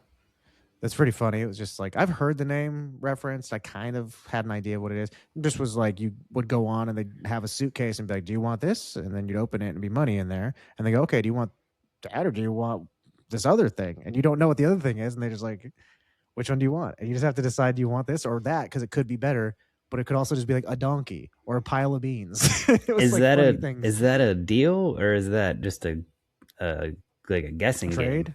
Yeah. I mean, well, I guess it's a trade. Here's the deal. I take the money back and you get a pile of beans. That's the deal. Or it's not it's like, how many beans are there? It needs to be a lot of beans to count. You know what I mean? That's a trade. Yeah. I mean, I guess it's always a deal. Here's the deal. I get that, you get this. That's what the deal is. It's just not a very good one half the time. So. But also just funny to be like, all right. Like every time the host is like, oh shit, I gave him too much money. All right. Let's make a deal. Okay. You give me back that with the 50 grand in it, and I give you whatever's behind door number 2. And they're like, oh shit, I kind of want to see what's behind door number 2. Is it a pile of beans? It's always a pile of beans. Another show that debuted this year is one that is super cool. It kind of gets lost in the shuffle now a little bit as being decried as a Twilight Zone ripoff. But did you ever watch The Outer Limits? No, Really good show. It's definitely I've worth heard of checking out. it. It's like the Twilight Zone. It's mostly they stick more to science fiction stories. It's like like strictly is really what they go off. So it's all inventions and shit like that kind of. And it's yeah, it's really good. It's got some scary stuff on there, very similar to the Twilight Zone. Not as good as the Twilight Zone, but it's still a good show. I haven't seen a ton of it, but I've checked it out. It's a good show. I know they've done reboots and movies and things like that too. So similar deal. Uh, Science fiction this year was actually pretty big on TV as well. So people like it was kind of like what was popular on TV were these rich rednecks, and there were like people like the like kind of alt scene, like the cool hipster people were like, I don't like these rich rednecks. We got to do fucking shit like The Outer Limits. There was also My Favorite Martian was a sitcom that debuted this year, and it was about like it kind of was the first in this line of fantasy sitcoms that were popular in the 60s, like I Dream of Jeannie, which would come out in 65, and Bewitched that came out in 64. These types of like there's a fancy weird creature here that's not supposed to be here, we have to hide it. This was a lot like Alf, essentially. This was just like an alien guy, but he was a human being just in a funny costume, like, or not a funny costume, it was just a human being wearing like a spaceman outfit, but just looked like a normal human. And he had antennas that came out, and he could make people levitate, and he could like turn squirrels into humans, and could just do weird shit. He had a bunch of like kind of whatever powers needed to be used that week he could use. That's pretty cool. Kind of like what's that Robin Williams one? That's what it reminds me of. Mork and Mindy. Yeah, Mork and Mindy. Yeah, that definitely makes sense. That's a pretty one-to-one thing. Kind of also like an element of like Rick and Morty sort of a deal where it's just whatever weird wacky thing. He also had inventions, like he had a time machine for an episode. Just whatever we need him to do, he can do because he's from Mars. So this week it'll be fun. Why not? It's just weird that it didn't. I mean, the same exact premise as I Dream of Jeannie and Bewitched, where you're just like, yeah, she's a witch. She can do whatever we need her to do right now. That works, or a genie. But funny that those took off and this one didn't. I guess having an attractive young blonde girl is a lot more appealing than having an older Martian man. He was. They did make this into a kids movie in the '90s, starring Jeff Daniels and Christopher Lloyd as the Martian. The Martian's name is Martin, by the way. It's a good name. Also, another one in the sci-fi realm. In the BBC, you would have the debut of Doctor Who this year. Have you ever watched Doctor Who? I've never seen any of it. I've never seen him. I feel like it's gone on and like been rebooted, and now it's like still going. So I think it's just one of those things that's like, I feel like if I go down that hole, I have to like continue down that hole. Yeah. That's the exact stuff that I was saying. I remember like almost word for word when we had this conversation. That was the position I held about Star Trek. Yeah. That I was like, there's just so much. I know it's the next generation. Like, I've seen the new movies, but that was it. Like, it's so much to get into. Doctor Who, I feel the same way about. My family really likes it. Like my brother and sister especially really enjoy it. And I've only ever seen one episode. Now I'm thinking about it. It's like they've been watching this since I was like a teenager, I think, really. Like, I'm like, oh, they've been into it for a little while. It's like, no, they've been watching that show for fucking forever, I guess. The only episode I've ever seen is one randomly. I just happened to come in and watch this episode with them. I was like, this was pretty sick, actually. And it's like one of the more famous episodes. And it was just, I happened to catch it when they were on their first watch through. It's like there's these statues that only move when you're not looking at them. And so anytime that they would be looking at the statues are like angels that are covering their eyes. And then like when they turn their back, the statues like creep up on them and like they're trying to kill them. So they just have to like keep on seeing them. And then they're trying, it's like a scary episode. So it's one that people bring up of being like, oh, this is good to watch at Halloween time. All this, if you like Doctor Who, this is the scary one of those things. Happens to be the one I saw. So I was like, this is great. And they were like, this isn't how the whole show is. So you just happen to see the one that you would really like. You. Yeah. That's the only episode I've ever seen. So I kind of just am leaving my memory of the show as being like, oh, they have one sick episode. Like the X-Files. I've only seen the one that really spoke to me, and I don't really need to see the rest of that show. So my last thing for TV debuted on September 7th in the US. It was a cartoon called Astro Boy. This is the Japanese anime, and I'll debut this here first. Got this shirt on today. It says That's Astro cool. Boy. Oh yeah. Nice. This shit this shit is so fucking cool. I found this yesterday at Ross. Oh shit, I really? was I was like, we just happened to go to Ross, and I told Megan, like, just keep an eye out for it. I didn't even think about it. I just kind of was like, while I was sitting there, I thought, you know what, keep an eye out if you happen to see a shirt with Colt 45 on it, because that seems like something you'd see at Ross. I said, maybe if you happen to see one that says Tab or a hat or something like that, maybe that. And then we're flipping through shirts, and I said, Astro Boy. That also happened to come out this year. And then I got to the end of the aisle. I was like, what the fuck? No way. This was $9. And it's like, this is such a cool shirt. Happened to be perfect for the year. So I would wear this all the time. I love this shirt. It's like my favorite shirt I've I also rarely ever buy shirts for the show. This is one of the first times I've just been like, I should look it up instead. I want a new one instead of like rehashing an old thing. So really cool. Really love this shirt. Glad I found it. It was meant to be. Yeah. Cool. Hell yeah. So I started watching the anime last night. I'd never seen it. I'd never seen the 1963 anime. Figured I should watch it to prepare. So I watched the first few episodes. I really enjoyed it a lot, actually. That's cool. This is the first major Japanese television program. Like, first of all, in Japan, this is the one that popularized the form of anime in Japan. It also is the first anime that ever got broadcast overseas. So it introduced America. This is the first anime at all any American audiences saw. So it not only did it debut in Japan in 1963, it debuted here too. I thought that was so interesting. Really kind of shocked me. I would have thought this would have come out 10, 15 years later or so. I just figured this was, oh, cool, this came out in Japan. It came out the same year in the US. Really was cool that it got imported here. That is cool. Japan, yeah, I thought that was, really neat. It was kind of, really shocking. I didn't think that America would have been... First of all, Japan, we weren't crazy about back then, I feel like, in general. So that was kind of shocking. Also, this is a new thing, Japanese animation. I guess that was why. They're like, well, at least they don't have to see their Japanese faces. We can just convince them this is a robot boy. They'll never know what he looks like in real life. In Japan, it aired on, I thought the dates of the original run in Japan were pretty cool. It aired first on New Year's Day, 1963, so January 1st of 63, and it went until December 31st of 1966. Oh, shit. So it went from New Year's Day to New Year's Eve, a few years difference. But I thought that was pretty cool that they had those cool bookend dates. That is cool. It is set in the year 2000. I was pleasantly surprised to find out when I turned on the show. They're like, in the year 2000. I'm like, oh, shit. This happened already? Where was I? This? Yeah, man, we really don't follow Japanese news very much.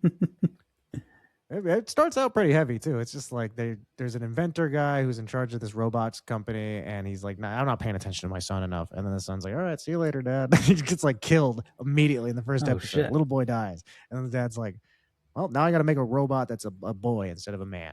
So he makes a little boy version of a robot, and that's Astro Boy. And I really enjoyed it. It reminded me a lot of an old Disney cartoon or something like that. It really had a lot of the animation wasn't that anime strong. It was a lot more like an older cartoon. The way it was animated, it had a lot of kind of visual gags and just a lot more humor in it than I was expecting to see. A lot of old timey cartoon humor that I liked. I'll check it out. Yeah, I liked it. Now I have this shirt, so I have to know all the characters. I'm like, oh, this guy over here, him, Dr. Elephant. Yeah, he's his his mentor. He helped him. He's all about robot rights. I'll tell you all about it later. Don't worry. All right. I know all the. We characters. won't bore the audience with that details. All right. What else you got for TV? I got one that I watched was Julia Child's debut of The French Chef. Oh, okay, cool. Yeah, well, I didn't watch the debut, but I watched a couple of her segments and stuff. It was it's cool. It's a very genuine person. The way she talks and is very wholesome. I understand why everybody liked her. I watched her. She taught me how to make mayonnaise. Really? That's cool. Cut an onion. Did you make mayonnaise? Did you try it? No, I didn't make it. No. Oh, you got to try it. I'm going to try to make mayonnaise off the Julia Child recipe. That's pretty cool. That'd be so cool if you had made it and then you'd be like, and now I'm going to taste it for the first time. Oh, damn. That would have been a good idea. But yeah, no, I can see why she was easy to follow along with and listen to. And relate to. It's funny that you say she's genuine. That whole voice was fake. Oh yeah. She was like, at the camera stopped going, she's like, fucking so tired of making these chickens. Oh God. Give me a cigarette. Pulls her flat back. She's like, and we're cameras at 5. Oh, well, right. Where's my oil? I've never seen any of her. I've never seen the Meryl Streep movie. Even she's a whole blind spot to me. And actually, when I was looking through the names of all the TV shows that debuted this year, I saw The French Chef, and for some reason it like stood out to me, and I kind of just thought that's a funny name, The French Chef. Like that's the whole name of the show, like that, not the chef's name or anything like that. And I didn't end up clicking on it or like looking into it. I just sort of glossed over it, and it's funny that ended up being. It's like, oh, she was the French chef. Yeah, because she's not French, she's English, but she went to the Cordon Bleu Institute and was trained in French cuisine. And apparently it was like a well-kept secret. And she's the one who like popularized a lot of the techniques and made it more consumable for like regular households.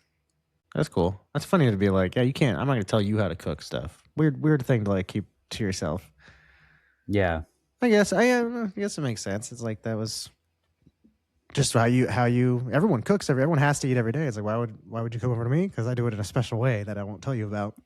Yeah, a magician never reveals his secrets. Everyone's just eating boiled chicken and like, man, your chicken tastes like really good. What is that? And like, I'll never tell. And they're like seasonings.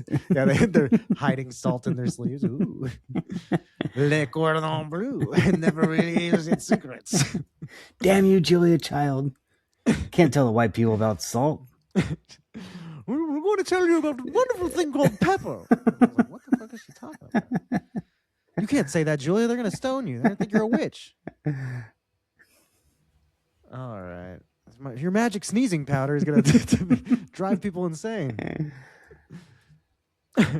Any more TV? No, that's all I got. All right, let's get into the music. Here on Wish We Were Then, we break down the top 5 songs of the year, but Trey compiles a list of the top 100 songs, not all of them. He breaks them down to the 50.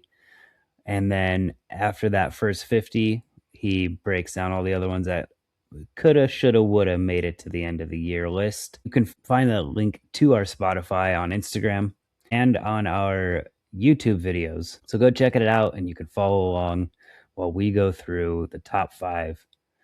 I'm going to break it down to the number 5 is Blue Velvet by Bobby Vinton.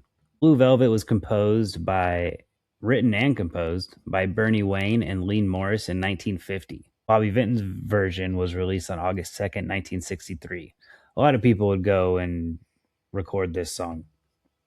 The Clovers, Sammy Davis Jr., the Countdown Singers, Jackie Gleason, Brenda Lee, the Letterman, Barry Manilow, the Moonglows, a lot of other ones. But a lot of people would go to re-record this song, but Bobby Vinton's is the most popular. I was kind of surprised that his was like, I mean, I guess it obviously did really well this year. It's just it's been done so many times by so many different people. You think somebody else would have had chart success, but I guess I was just surprised.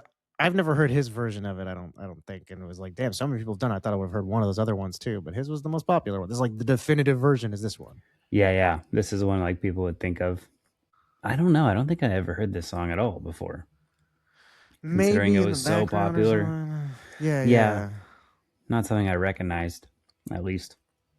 Not right off the bat. Vinton's version hit number 1 for 3 consecutive weeks. This song being number 1 for 3 weeks is like a better showing than most of the songs we're about to talk about. I did look into it. This specifically was a poor year for music sales in general. Singles, they're no good. It was just like on record as being a poor selling year for music singles. There just wasn't a whole lot going on. And people weren't buying music. It was bad. It was bad. It's like funny. Like this was kind of a bad year for music, in my opinion. It's like in everyone's opinion. The world was like, I'm not gonna buy anything. Go out there and waste my money on this shit, and people didn't. Weirdly, underselling. Like the number 1 song we'll get to is like really, really shockingly undersold, and it was just because it was super underselling across the board. I wrote down this sentence, and afterwards, I thought it was funny when I read it back to myself when I realized how many B's were in this sentence. Bobby was backed by Burt Bacharach. Bobby backed by Burt Bacharach was what I wrote down. I didn't. Yeah, Burt Bacharach and his orchestra is the music on this one, which is interesting because normally a little earlier than this, you would have seen Burt's name on this. I think it was kind of weird that it wasn't Bobby Vinton and Burt Bacharach or something like that, because you would see that a lot when there would be orchestras involved. Mm-hmm. When we do song credits, especially in the late 50s, we see that a lot. So yeah, I was just surprised it wasn't Bobby Vinton and Burt Bacharach, especially because Burt was a much more popular name. Burt Bacharach just keeps coming up, and I didn't realize how popular he was. I just know him from that Austin Powers skit. Yeah, exactly. We've said that. Yeah, so he's one of those musicians. There's a couple of them that you just go, damn, you know the ones that you. Oh yeah, Paul McCartney comes up a lot. Michael Jackson comes up a lot, but you might not have been prepared to talk about TLC as much as we have, or Burt Bacharach, or. Someone else was just on my mind a second ago that I was like, fuck, they constantly. I mean, Weird Al, he comes up. Yeah, there are people we talk about just a lot. This song actually came about in an interesting way. I thought this was funny. So initially, Bobby Vinton had come out with. Speaking of bees, get ready for a lot of them. Bobby Vinton had initially gone number 3 on the Billboard chart with "Blue on Blue." Was the name of a song that was a popular song already. Well, that was a popular thing to do back then, was to record a standard and your version of it and come out with the Bobby Vinton version of a song that everyone else had already recorded. Blue on Blue, his version hit number 3. So he planned an album around that concept of blue songs. So the plan was to have every song have blue in the title, which I was like, was he able to do? Yeah, he was. There were that many songs that were popular back then in 1963 that he was able to accomplish it. Those songs were Blue on Blue, as well as Blue Velvet, and I Am Blue, Blue Blue Day, Mr. Blue, St. Louis Blues, Blue Skies, Blue Hawaii, Blue Moon, Little Miss Blue, Blueberry Hill, and My Blue Heaven, all on this album. Like, what a tedious thing. Yeah. Yeah, very funny to me. I was like, after a minute, you're like, okay, this was a cute idea, but I don't think we should do this, right? Someone else should have been like, Bobby, this is dumb. Just do one I don't know.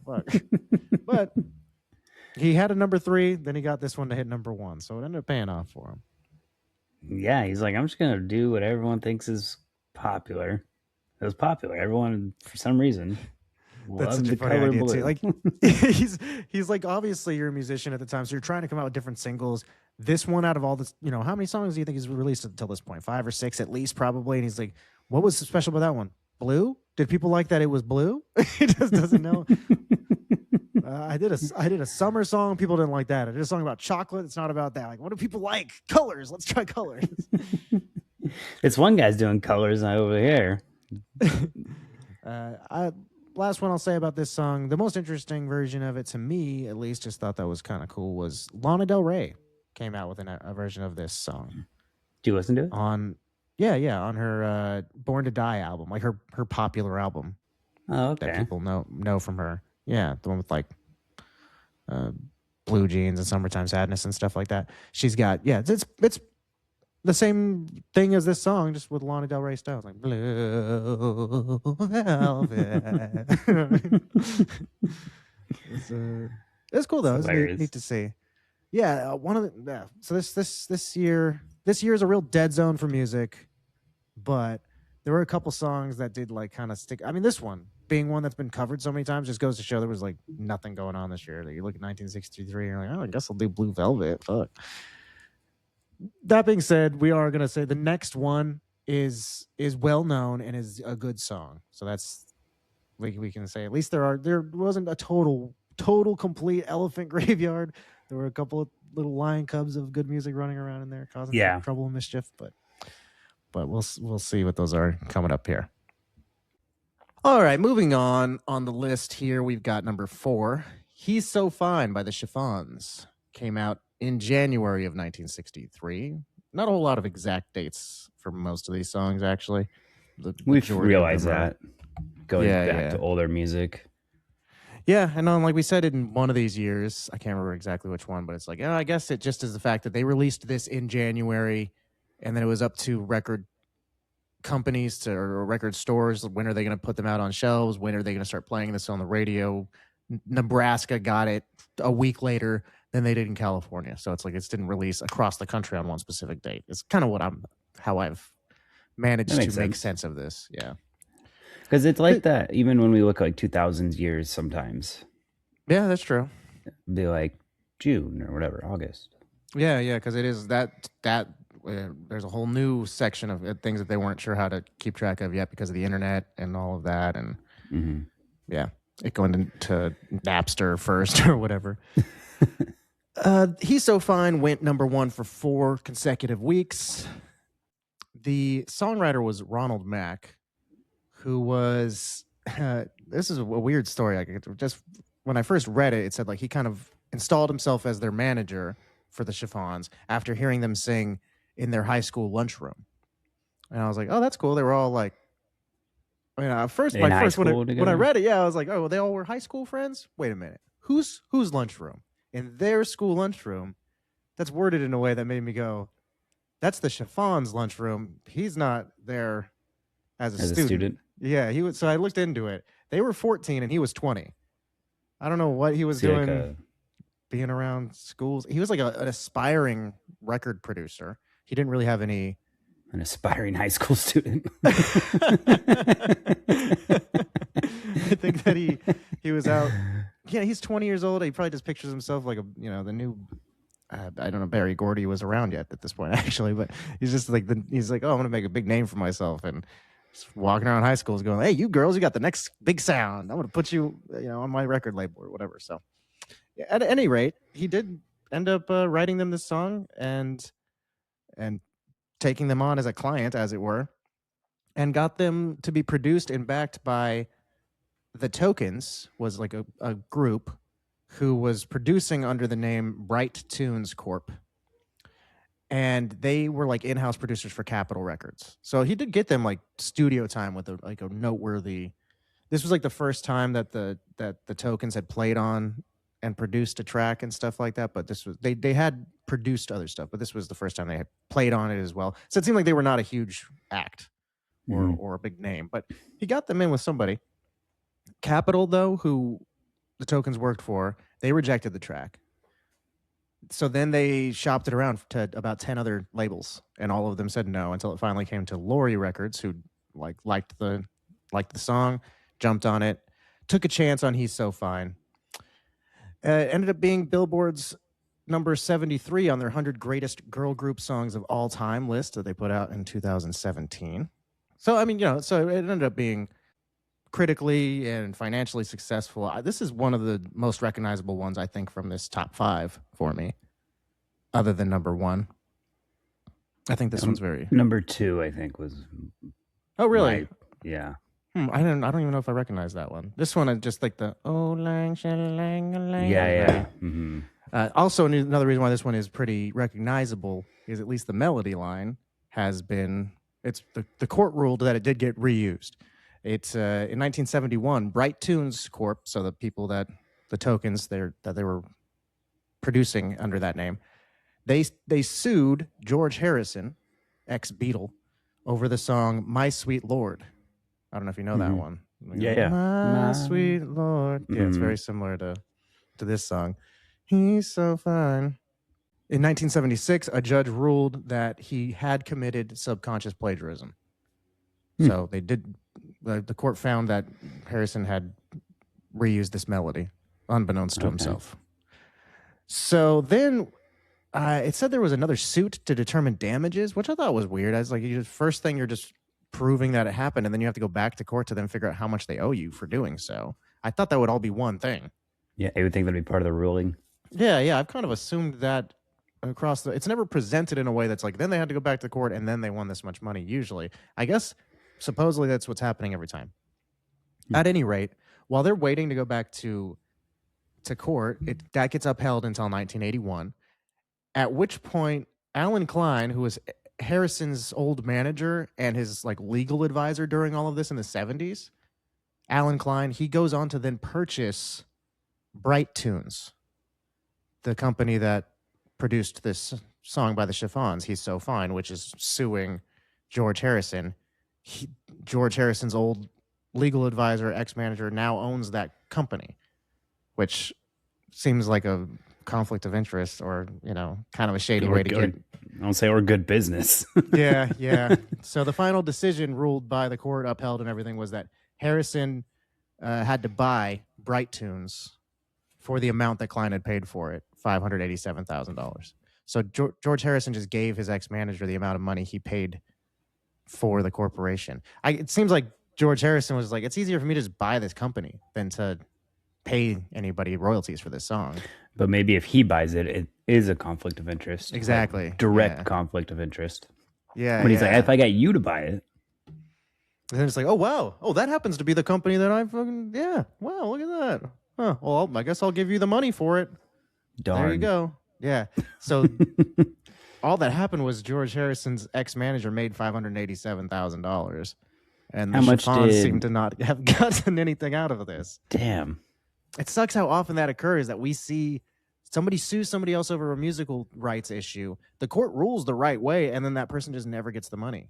That has happened multiple times now. That the higher-ups figure out ways to do some fancy shenanigans and get out of having to pay anybody ever. Man, that's crazy. Sad tale. Those people, the rich stay rich. How they get richer, I guess. Once you are rich, you have the ability to buy an entire company if you don't want to get sued by them. Exactly. It's funny too. He just like, oh, now I got to buy that company. Now he just gets money for the song that he stole. So now he owns the Chiffon song as well. It's crazy. Yeah. It's sad. It's like he was like actively making music at this time too. Yeah. So it's not like he wasn't like born yet or something. You know what I mean? Yeah, he was around for all this. Mm-hmm.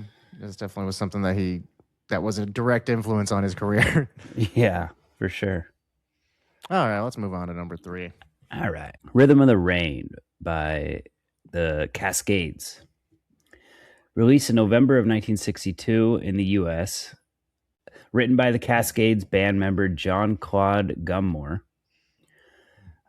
On March 9th, it rose to number 3 on the Billboard Top 100s and spent 2 weeks at number 1's Easy Listenings chart for the Billboards.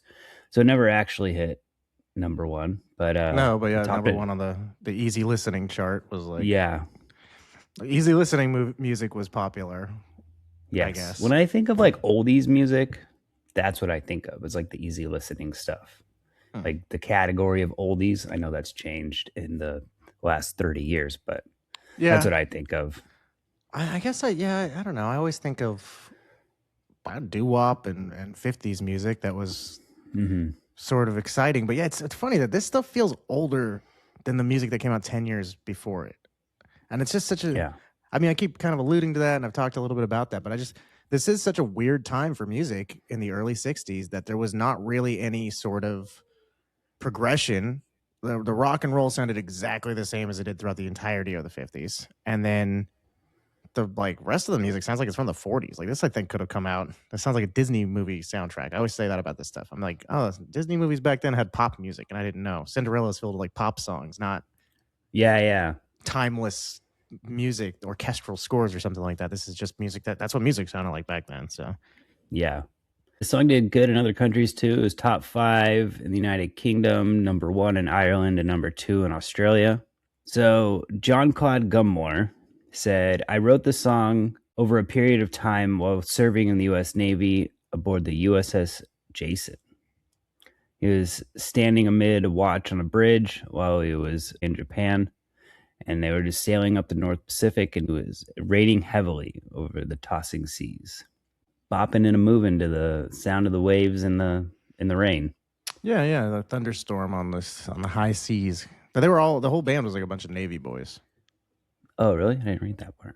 Yeah, it was like initially, at least, they first formed as a group while they were in the Navy, and then they actually did surf rock, like instrumentals, which were hugely popular on the rest of the charts. But yeah, this one, the Rhythm of the Rain, much different than the surf rock instrumental. High velocity, a lot of crazy stuff, and that's we'll look at that in a second. But yeah, a lot of the interesting stuff that was going on in the early 60s was that surf rock. There really was some really cool musical risks being taken and progression, and it just was kept into the surfing genre and over there by itself, and that was it. Like it never really hit huge, except for one song, which really doesn't fit in that we're going to talk about. So it seems to work out for bands who venture out, who are like, I don't usually play this music, but we're going to try it, and it seems to work out for them because I think they have a different take on what they're doing. So I think that usually works out for people in the end. Yeah, I was thinking about that with a band that I like now. That was thinking their sound, they've gotten a lot more new wave kind of when they started out sort of punk rock, and that happened with so many artists that were like the original punk rock musicians, like the Ramones and Joe Jackson and stuff like that. People got into doing new wave and found different levels of success. Yeah. BMI named the Rhythm of the Rain the 9th most performed song of the 20th century. That shocked me. Yeah. It was on radio or television in the U.S. Like that's the airplay that they're counting. Radio plays and on TV. But this is the song as a whole, right? Like this is like other people's variations and stuff of it too. Yeah, I think you're right. I do think that's true. I guess I hadn't considered that. So yeah, I mean, still number 9. I don't think this was. I wouldn't say this is like the number 9th most song from this year that I recognize. I agree with that. I would say it's the one that did not hold the test of time. There's 9 other songs off of this list that I know that I've heard more than this one. So it's really shocking. And that was in 1999 that BMI said that. So things have changed, probably. So this was still a recent-ish enough song. Well, it said of the 20th century. And if it happened in 1999, it's not like a lot happened after that. That's true. Yeah, you're right. So yeah, that didn't change. Yeah, you're correct. They knew what the confines of that list were. Just the only other things I have about this song are that the group took their name from a box of dishwashing detergent. That's how they got it. That they were like, we need a name. They looked around. That's hilarious. This is a good one. I was like, oh, they're just one of those bands that like another band we'll talk about soon, that they're just like, our thing is rain, I guess. We talk about the Cascades. It's a rain-based song. Our whole deal is rain. No, it just happened to coincide with the fact that they were looking at dishwashing stuff. And they also did release the band they're a San Diego band. They like broke up multiple times and like the people left. It was just one of those interesting stories to see that they had a top 10 year-end song. They're number 3 for the whole year, the Cascades. And after a couple of years, they just can't replicate the success of Rhythm of the Rain. They keep trying. People are leaving. They end up just like kind of touring around San Diego for the next 10 years and then just totally stop being a band by 1977. Damn. Yeah, dang, that's so crazy. You'd think those people would be on top of the world for forever. At least they're just gonna be able to keep playing. I don't know, but no, just having a huge hit song doesn't mean that you're not gonna stop being a band pretty quickly. Still, yeah. But Mr. Gummore would release a dance version in 1990, and kind of like injected a little bit of life back into the band, and they started touring again. So that was kind of funny. Shit, really? Yeah, it's not like they ever got big success again, but picture them being like, oh, we're going to give this up. And then 15 years later, Gary comes out with a dance mix, and they're all like, we're going to try it again. And then they didn't really. Still got it, boys. Exactly. They didn't really go anywhere, but it's sort of like a Malibu's Most Wanted situation. Oh, one last thing I wrote down about this song was that the thunderclap right at the end of the song sounded like a gunshot to me. It startled me when I was walking the dog. So I was like, whoa, what the fuck? Came out of nowhere. There's just like nice rain sounds the whole time. And then boom, thunderclap. Okay, moving on to number 2, The End of the World by Skeeter Davis. This came out December of 1962. I did a little Skeeter noise in there from Doug. Peaked at number 2 on the Hot 100. Peaked at number 2 on the Country Singles chart. Number 4 on the R&B Singles chart. And number 1 again on the Easy Listenings chart. So this actually is the only time a song has ever hit the top 5 or even the top 10 in all 4 of those charts concurrently. Oh, damn. Yeah, really one of the more popular songs ever in terms of chart success is this song, End of the World by Skeeter Davis. It was produced by Chet Atkins, who we've mentioned before on the podcast. He's Elvis Presley's old guitarist. The B-side to this was Blueberry Hill. We mentioned another person just doing Blueberry Hill a little bit ago, so popular song. But again, she just reached into the barrel of songs and was like, Blueberry Hill's in here. I guess I'll do that one. So second time it's come up in the top 5 songs. So people just weren't that inventive, I guess, back then. There were covers of this song in 1963 by Julie London, as well as Herman's Hermits, who released their slowed down version of it as a B-side to Henry VIII, which is like a big song. That's like their biggest song, pretty much. That one came out in 65, actually. The Swedish group The Caretakers released a version in 1966, as well as the Swede Anna-Lena Lofgren. The Carpenters released a version in 1976. A British group called Brilliant released a version in 86. Expose released one in 95. Allison Page had a country hit in 2000. The Dot Wiggins Band came out with one in 2013. It's funny. That's a weird band. That the Dot Wiggins was like part of the Shags was the name of the group she was in. That was like her dad back in like the 60s just like forced her and her siblings to play music, and they were terrible at it, and he just like made them play all day. Oh, I've heard about this Yeah, band. yeah. So that's her band when she was an adult did a version of this. Patti Smith and Sharon Von Etten both had versions in 2017. So that's just a list of all, like we mentioned, tons of covers coming out. That's kind of one of the more noteworthy things I had to find about this song was how many versions there have been over the years. One of the ones that I saw that was cool was Susan Boyle. Oh, I didn't see that she had one. This was on her album that she debuted when they made an album for her after she was on Britain's Got Talent. The only other song I know that she did that I heard was Wild Horses by the Rolling Stones. Mm-hmm. I've mentioned it before and played the Fallout games. This is on that game as well. There's like a rotation of songs that you just like walk through the wasteland and it plays, and it's always like late 50s, early 60s music. Mm-hmm. So a lot of the times these will fall into that rotation, and that's why I know it so well. Yeah, okay, that makes sense. Yeah, so you knew this one the best. It was on Mad Men, another period piece, like very evocative of that early 60s. Like, and instantly this song does transport you to that. Also was in the movie Girl Interrupted. I think it really, when you're hearing it now especially, it just immediately takes you to a place of like Pleasantville sort of feeling where it's, oh, everything's so nice, but something's bubbling under the surface. The music's about to go boom, boom, and slow down, and like in a trailer or something. But yeah, End of the World by Skeeter Davis, yeah, very much is that sort of. Well, I think this is like, if you listen to the word, it's like the iconic breakup song. Because this is pretty much what everyone else is, I feel like, is trying to like convey in breakup songs. Like everything in my world is ending, but everything around me is still going on. And I don't know how to deal with it. This is like the perfect version of that, I think. Yeah, one of the last times I was listening to it, I was thinking, well, actually, I do kind of like the song, like the songwriting aspects of it. That's like, why do the birds keep singing? If we broke up, how is everything else still? How could it possibly be continuing? And yeah, you're right. Very simple, but they got to it quickly, like early on the list of music, so they were able to nail that down. It's like I said, it's funny. This is very emblematic of the early 60s music sound, I guess. This easily listening was, but again, it's not like the sound is different than something that came out 10 years prior to it, I think. No. So little weird. All right, let's move on to number 1, which I think is like the most, it's the most indicative of what people were listening to, or like the thing that was happening in 1963 is a bygone sound. It's a thing lost to time, but 1963's number 1 song was a surprise to me. It was Surfin' USA by the Beach Boys.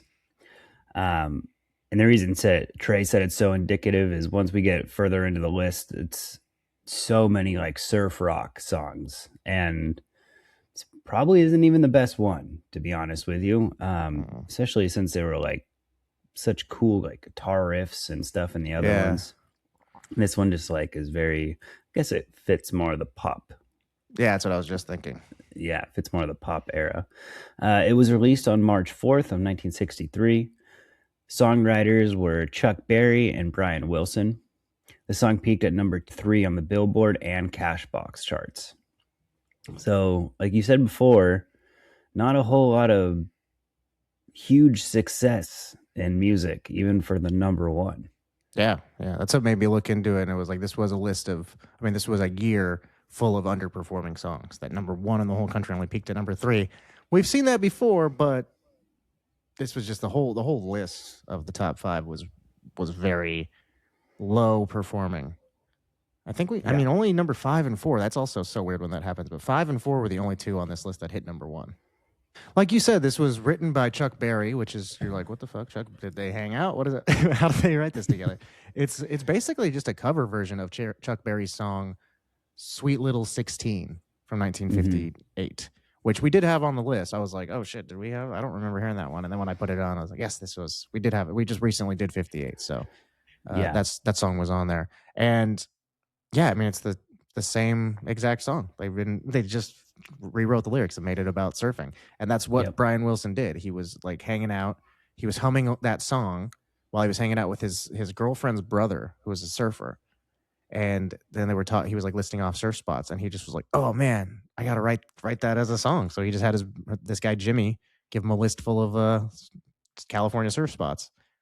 And that was it. He just took it and just set it to the music he already liked and became extremely successul, just Weird Al-ing a song, essentially. Yeah. Man, that's crazy. Good for them, though. I mean, yeah, so it basically is a surf parody of a regular song is actually what this is. He just wrote funny surf lyrics instead of having it be about a girl who was 16 that everybody, I don't know, admires, I guess. Chuck Berry's publisher did pressure Murray Wilson, who is the Beach Boys' dad, basically. He's Brian's dad. And he was managing the group. So Chuck Berry's people pressured him to give the copyright to the song to Arc Music. And they got like the copyright to the lyrics as well. So this song is not really owned by the Beach Boys, despite being like their most successful one. Yeah, I thought that was pretty weird. There's a couple weird like things about the ownership about this song. Because Mike Love, fellow Beach Boy and cousin of Brian Wilson, claims to have been an uncredited writer on the song, which people said is kind of hard to nail down what exactly that means, because in the past he's made claims that he's uncredited and should receive credit for like writing 2 or 3 words in a song. Like he's been like, I should have been credited there. And people were like, oh, you only wrote down a couple of words. I don't know if that counts. But he did sue Brian in 1994, and he won $13 million and credit for 35 songs. Damn. Like partial credit between the years of 1962 and 1966, including 409, Help Me Rhonda, California Girls, Wouldn't It Be Nice, Little Saint Nick, and The Man with All the Toys. All were ones that he was ruled to have been a part of the writing process of.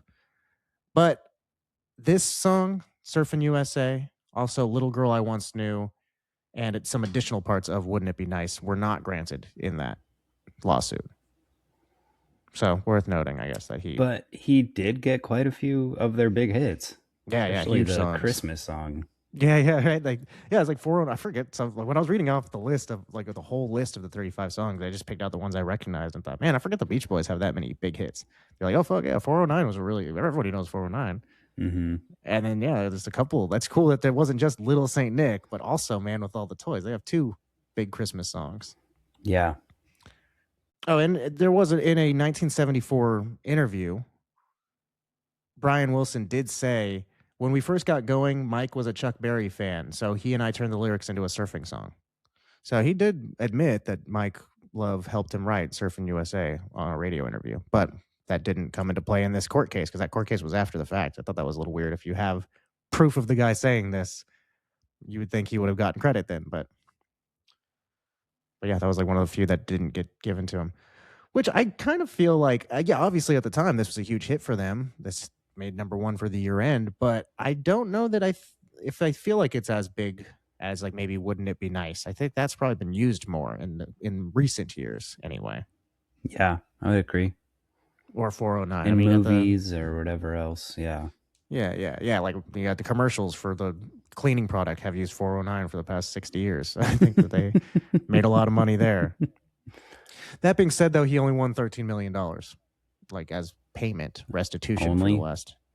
Yeah, but I mean, you gotta wonder how much money you think Brian Wilson made off of these songs in the last That's true, but I 30 mean, that's enough years to he's been set you doing it. up. If they gave him $1 million, I think that'd be jipping him. But I mean, Yeah, yeah. $13 million. If you can't live off that for the rest of your life, you're doing something wrong. No, but it's just what is that? $4 million per 10 years per decade that he It's was earning a good here. way. It's a good way of putting it, I guess. I think the Beach Boys probably would have made more off of that. But I guess it's also not like he wasn't getting paid for these songs still, probably. I don't know. I'll have to call Mike Love and see what he thinks about all this. Yeah, maybe he was getting restitute or getting money afterwards. It's like now that these are being played, do I get a percentage? He did get he was like credited now, so moving forward, he's going to be paid for him. So that's good. Okay. Hey, $13 million and a consistent paycheck, I'll take it. Yeah, exactly. This song, just to reiterate how low of a selling year this was, is Surfin' USA did not hit gold, actually. Oh, wow. Yeah, this one, back then, the standard was 1 million records, which now is platinum. So it might have hit gold if that had been the 500,000 that it would go on to be, possibly. I don't know for sure, but all I know is it's not a gold record. It's not like a hit record. It just sold the most this year. So very underperforming year. You ready to move on off of this Billboard list and into the rest of the music from the year? Yeah. Well, I guess we'll stay on that Billboard list for a couple more if you want to. We don't really have to go through the top 10 if you don't feel like it. These are kind of boring. Yeah, they are. I will. Actually, I do want to. The Fingertips, though, at number 7 by Stevie Wonder.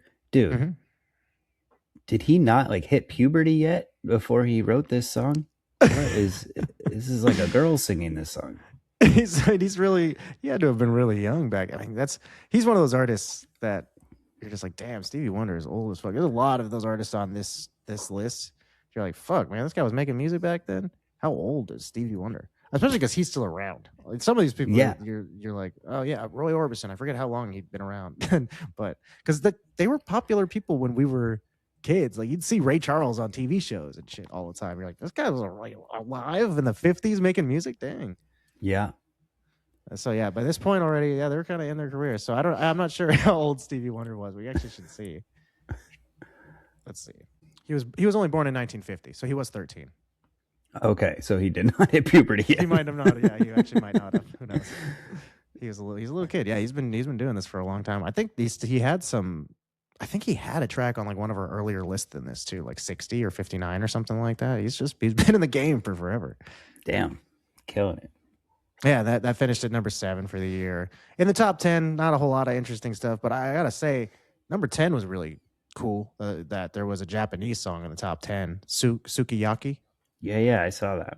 I guess there just wasn't that much music at the time. I guess. Yeah. Weird, really, really. But weird. It doesn't feel like a Japanese It's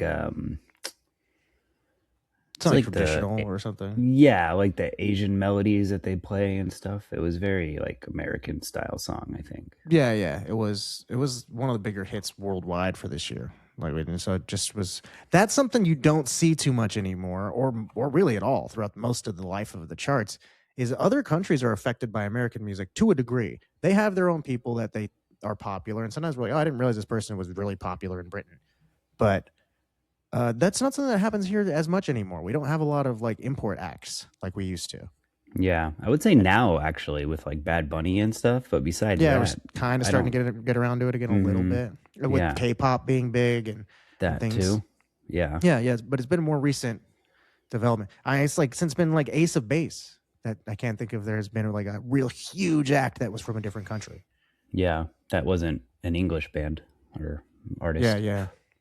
Of note here, I put Peter, Paul, and Mary's Puff the Magic Dragon on there because that's a song that I recognize. I know Puff the Magic Dragon, but number 13, they also would go number 13 for the year.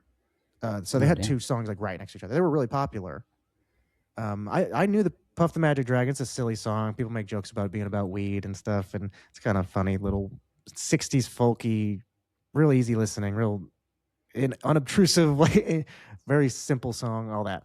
But number 13 for the year from them was Blowin' in the Wind, a cover of the Bob Dylan song, actually. Oh, okay. Yeah, their version would peak at number 2 on the charts and hit number 13 for the year. So they way outperformed Bob Dylan. I put his version on the charts because his Free Will and Bob Dylan album came out this year. And that includes Blowing in the Wind. And he didn't really have much chart success with that. Yeah. Well, he would go on to do things, I guess. Yeah. So I mean, that one's one of the more shocking ones to not chart. I don't know if you want to get into those yet, or if you want to do more of the rest of the Billboard list. Let's look at the Billboard list and talk about the surf stuff, huh? I was gonna say, did you compile a list of the surf stuff? Because I was going to, but you usually do stuff like that. So, no, I didn't write them all down. I just kind of was looking at them sort of as they were going, because there were more too. I didn't get. I don't know if I got them all. These were just the ones I recognized the names of, you know. Yeah, that's true. But even just the ones on our list, some of the surf songs that we put on our list is Wipeout, Pipeline, Surf City. Yeah, Wild Weekend is another one, and then there were a couple more that sort of were on the Hot 100 that fit that, but then also outside of the Hot 100, you had a couple more. Like Pipeline by the Ventures is a pretty well-known one, and King of the Surf Guitar by Dick Dale. I mean, really, Wipeout is maybe the most well-known of all of the surf rock music. And the classic, Wipeout. Yeah. And it's it's such a jokey song now, and you just use it in a funny way all the time. And I guess now it's not even a song people use anymore. But throughout the 90s, it was just a punchline of a song. But when you listen to that, when you listen to any of this surf rock, it sounds fucking sick. The musicianship is really impressive. They are, like I said, that was the interesting music that was being made at this point. That was like the risks that were being taken were in the surf rock world, and so there were a bunch of cool surf songs. Yeah, I mean, I've heard somewhere that if you add distortion to surf rock, it becomes metal. And it is a lot. It's very fast. It's very like quick hand, like finger movements and the guitar that you don't really see in this time. This is before the Beatles were really rock stars. They were Beatlemanias happening right now, but they're still like, I wanna hold your hand, like kind of music. There's really not anything there's no Pink Floyd yet. There's no Led Zeppelin. There's no like people getting down on guitars, really. Maybe some jazz music and stuff, but even then it's kind of background music. This is very forefront, in your face, like guitar riffs. Yeah, this was it's cool, and it's funny that it is sort of just a forgotten thing. It's the punk rock of its day. The garage rock would come out right after this. Like this year, Louie Louie did come out, and it would go on to do really well next year. But this year, it came out. It's just sitting around. But so yeah, there's these types of, like I said before, the punk rock and that sort of thing. Those types of aggressive music will come out and do well, and the kids like it. But record companies and stuff aren't trying to promote that. They don't. Yeah. They're going for easy listening this year and trying to be like, oh, let's not fucking worry too much about the surf sound. Even though number one song being "Surfin' USA," it's not really a surf rock sound. Like the drums in it, the do do do do do do. That's like the only thing that really ties it in with the rest of this stuff that we're talking about now, like Wipeout and things. But a lot of that stuff's way more aggressive, and I think that's why it was more popular. It just didn't get pushed. And then there's a lot of jazz that was this year that was like really big and really cool jazz happening. That some of it charted. There was a lot of stuff that did get on the list, and there's a lot that came out that didn't do that great in the rest of the world. But I think there was a lot of cool stuff happening in the world of jazz too. Duke Ellington and John Coltrane album is like one of my favorite albums of all time. Yeah, that song "In a Sentimental Mood" is a really big one from both of them. You also had Ella Fitzgerald and Count Basie doing an album together. That was cool. Yeah. There's Miles Davis, Charles Mingus. Yeah. And those are all not on the top 100. Right. Yes, believe it or not. Jimmy Smith back at the Chicken Shack. I liked that one. I kind of stumbled across that one. The other ones, just that I'll say that were pretty shocking to not be really big, were like Christmas Baby, Please Come Home. That's a really big song. That's like, this is the original version of that. That's like where this song came from. Yeah. The biggest one that I'll say that didn't hit the Billboard list is got to be Please Please Me. This was the Beatles' debut single in the U.S. It debuted here on February 7th and only peaked at number 35. On the first pressing, it was spelled Beatles. So they had two T's, like misspelled name on the original records. So they were not a band that anyone gave a shit about as far as like record producers and stuff. They didn't think they were going to sell well. They didn't even bother to spell their name correctly. It only went to number 35. How much are those records worth now? If you had Yeah. one of those, like in Yeah. good condition, They have to be going for a pretty penny, I'm sure. yeah. They did get turned down by both Capitol and Atlantic Records when they first came to when it came time to release it here. So multiple record companies didn't feel like putting it, just didn't want to. Capitol already had the rights to it. That was like the U.S. branch of their record company that they were on in England, and they're just like, nah, we don't feel like wasting the vinyl to do so. Damn. So I just gave up on not. They just didn't get the rights to having free money for the next decade. They barely missed that boat. So yeah, the Beatles would debut. They would not be that popular here quite yet. So it still is going to take a little bit longer for people to jump on board with the Beatlemania, but they're showing up. You think "Cry Me a River" by Barbra Streisand is where that saying comes from? Oh, I don't know. That was her debut. Oh, really? Yeah, this is her debut album. Makes sense that it didn't hit the top then, because I was like, Yeah, geez. yeah. And so it's like, oh, it's neat that this came out. It's not necessarily surprising that it didn't do well, but it is like, oh, that's cool.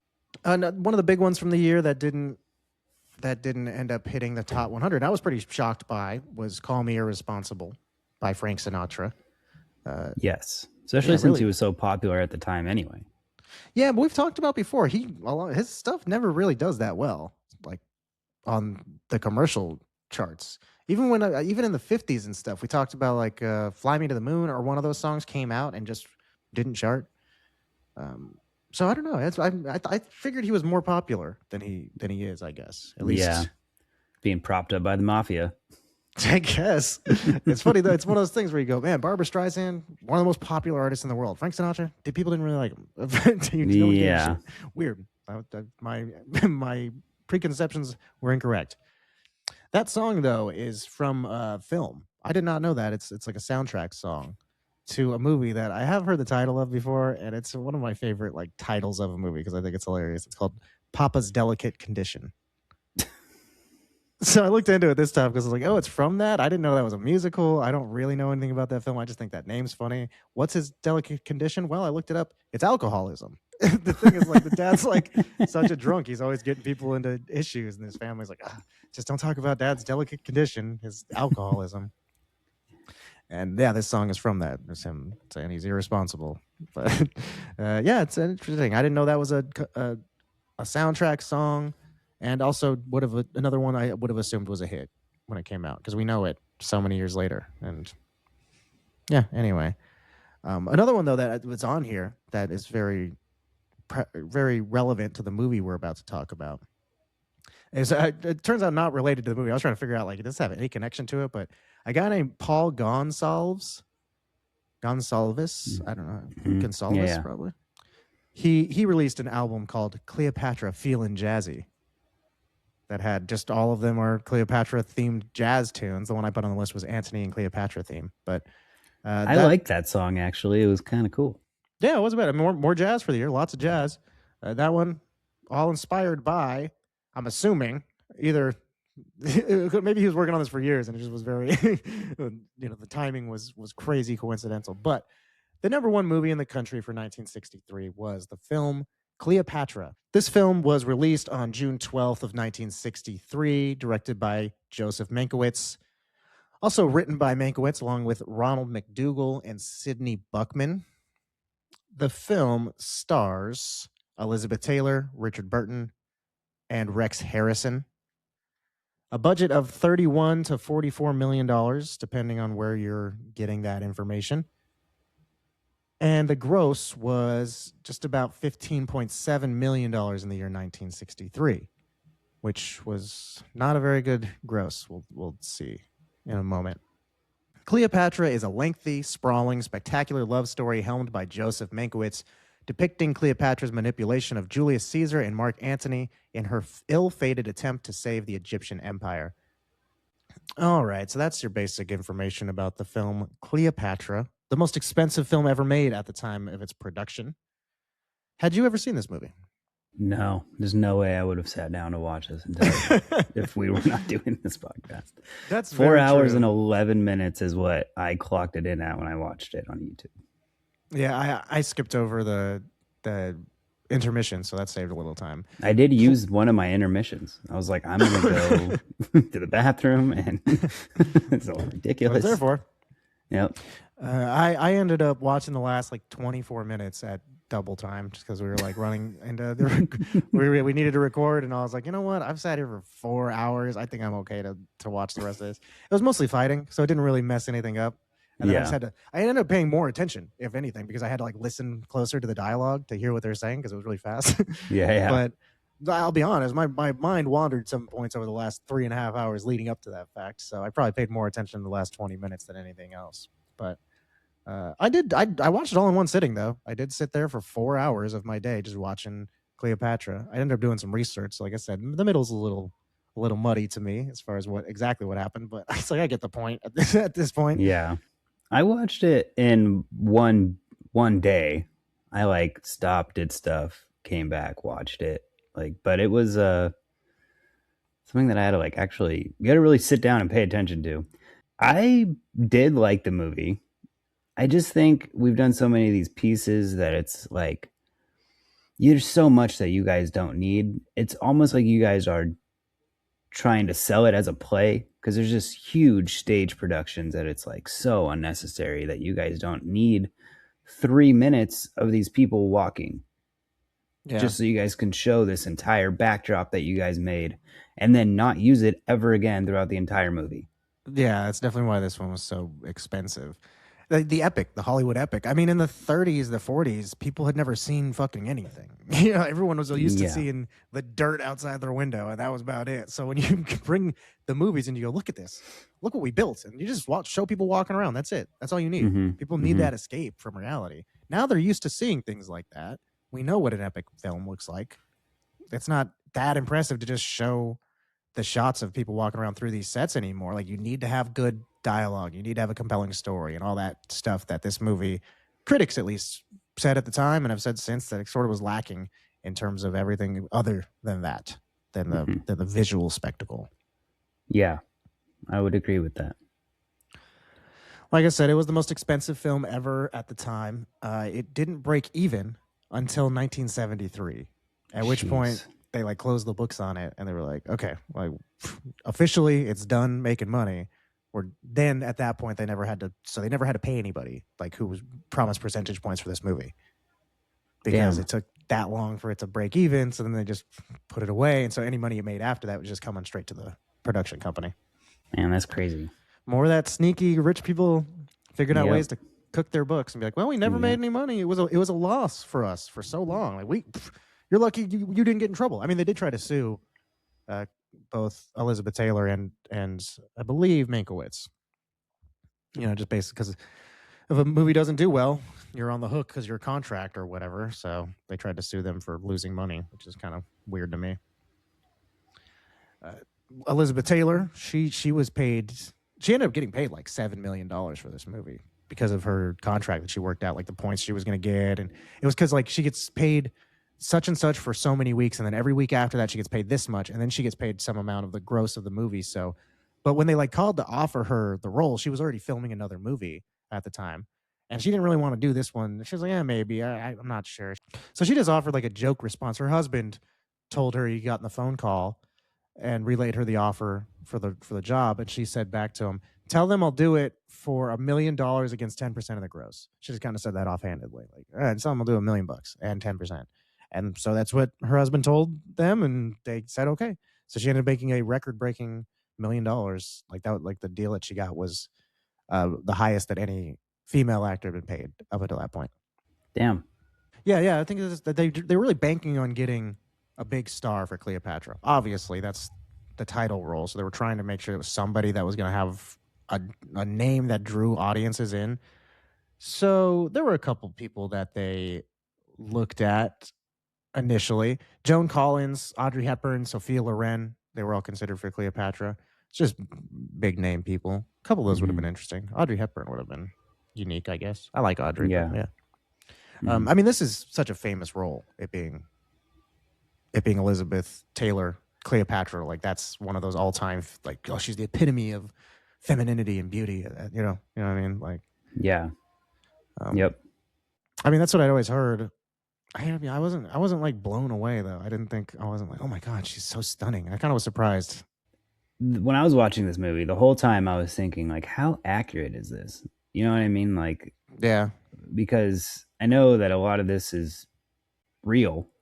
Mm-hmm. That's what I was thinking the whole time. And I don't know, when you think of Cleopatra, it's almost like she's a mystical being that you just can't put a face to, because she's supposed to be so beautiful. Yeah, yeah. It's like Aphrodite's or something. You know what I mean? Mm. So I think that Yeah, anybody you she's like a cast siren, is, like bringing yeah, nations to their knees with her beautiful face is pretty crazy. Yeah. I don't to your point that you were saying about wondering about how accurate it is. I'll just be honest, I'm not that well versed in like fucking Roman history and stuff like that. So I don't know about any amount. Like, I was thinking the whole time. I was like, "Fuck!" I've heard obviously at Tu Brute, that whole thing where beware the Ides of March. The whole time I was watching, I was like, Cleopatra was just like hanging out there that whole time. I didn't know that. I didn't know she yeah. was like that. They were dating basically at this point. That she'd come to visit or whatever. Like, I didn't know all that really. I was like, man, history books would be way more interesting if like, and Cleopatra was right freaking there. Yeah. Like, it's like, what? This is like a Marvel movie. What the hell? The Yeah. crossover? Like, I didn't know. I really didn't know that. I feel kind I of didn't know foolish. that either. Yeah, I was like, is that real, or is this a historical liberties taken? Like maybe they kind of met or something. I don't know. Well, I do know that, I mean, all the stuff with Caesar Hmm. happened. Like having her kid, her having his kid and stuff. Yeah. Oh wow. Then, obviously Caesar died. That did happen. And Didn't then know that Mark part. Anthony does go to Egypt to be with her. Him and Augustus, or whatever he changed, whatever his name was before he changed Yeah, the it. younger Caesar. Yeah, the younger Caesar. Those two are actually, this is a real thing. They're both fighting for the powers of Rome. Augustus won it, and Mark Antony fled to Egypt, and then they had a battle over it. All of that I know is true. I didn't know that Cleopatra was so directly tied to all of this. Yeah, I mean, I've heard of the love story of Antony and Cleopatra, and I guess when I was watching it, I thought, is that just like something that people talk about because of this movie, or was that really? If it wasn't for this movie, would it be something that we still reference, that people still talk about their wonderful, well-known love story, or would it just be something? Oh yeah, those two were together. Well, I've heard the Epic of Caesar so many times. I've watched the plays. I even know like and Mark Antony's speech after Caesar dies is like world famous for basically like selling people on stuff. Like the speech was so well written. Like I hear all this stuff my whole life about it, but I had never heard that Cleopatra was so tied to it. Yeah, I mean, me either. I was pretty shocked by all that. Just to mention that, I was thinking like, man, it's so crazy the way the Senate worked and stuff that they like, well, we got to kill him. Just had to get in there with knives. Couldn't like arrest him and throw him in jail, or just kick him out, exile him or something. It's like, we have to murder this guy. He has to. And then die. everybody was cool with it. Everyone's like, okay. Yeah, but I like that actually. I like that they did it themselves. That's what I was like, man, it's nuts. If you're a senator, you're like, all right, well, every single one of us has to have a knife and stab him. It has to be all of us. Like, it has to. We all have to equally share this burden of doing this and having this on our conscience, because this is the right move to make. I'm like, man, these people really cared about the republic, I guess. As far as this movie goes, it's got a very storied production, very very troubled. And I mentioned it only made $15 million this year in '63, which was the most money that any film took home for 1963. It kind of felt low for movies. So if you look at the list of movies, the top movies aren't very well known. They're not like huge earners that would go on to be big, well known movies for years to come or anything. Like, I think people just weren't consuming stuff for some reason. But movies and music were not very high selling things this year. But a couple of the reasons why this just was so expensive and why it went crazy over budget, essentially. Because first they were shooting in London, and they shot for like a number of weeks with their first director, Ruben Mamoulian, who he was on the film directing for a number of weeks in London. Then Elizabeth Taylor got really sick, and they just thought it was a cold at first, and it might have been like pneumonia, and so they had to like stop production for like 10 weeks or something, and she ended up being diagnosed with like an abscess in her tooth that was causing her to be sick. But she was like really ill. So that just put a whole halt on production. The director ended up quitting. They wasted a ton of money doing that. And then they moved to production to shoot in Rome. So they like just spent like $7 million with nothing to show for it. They had 10 minutes of footage that was unusable. Jeez. At that point. So already just off the bat, they're in the hole, technically, right away. The costume budget was the largest ever for a single actress on one picture. It was $195,000 for all the dresses that she wore in the movie. It was $200,000 of back then money for some like solid gold, like 24 karat gold fabric and shit was used on some of those. That's crazy. Oh, very, very lavish production. Yeah. So the only other, this ended up losing money for the production. They almost ended up bankrupting 20th Century Fox. It was, crazy that this thing, it did make the most money for the year, but ultimately lost the studio money. As I said, it didn't break it even for a number of years. The only other film this was like the first time that happened, as far as I can tell. It's only happened twice. Was this 1963's Cleopatra, and then a couple of years later, we talked about 1966's The Bible. Yeah. So those are the only two movies that have ever lost the studio money, but still been number one for the year at the box office. Both of those also noteworthy for being two of the last epics that occurred. Both I mean, once they both flopped, I'm sure they were like, or lost some money. I wouldn't say flopped, but when they don't make money, it's like, all right, well, let's stop doing these things now. Yeah, we can't keep putting all this money into this, and people aren't paying attention to this as much as they are like well-written stories and stuff. So, this was an expensive lesson. This film and The Bible both were pretty expensive, and obviously didn't make money back. So, one of the first directors they looked at for this was Alfred Hitchcock. He declined. Thought that was interesting. Would have been weird to see his take of what this would have been. He's doing the birds, man. He's got other stuff going on. Yeah. I think his movie is much more loved moving forward, I think. Yes. Mankiewicz did want, the actual director, he did want initially, he was thinking it should be 2 3-hour movies. There should be Caesar and Cleopatra, and then the second movie would be Antony and Cleopatra. Yeah, when we were beginning watching it, I was like, whose story is this? Is this Cleopatra's story or is this Caesar's story? And then that ended pretty, not quickly, I would say halfway through the movie, but still. Yeah, but like abruptly, it's just like, he's gone. Yeah, the whole time though, I was like, man, she's like really a second fiddle to in both halves of the movie. She's really just totally. But she is the consistent one.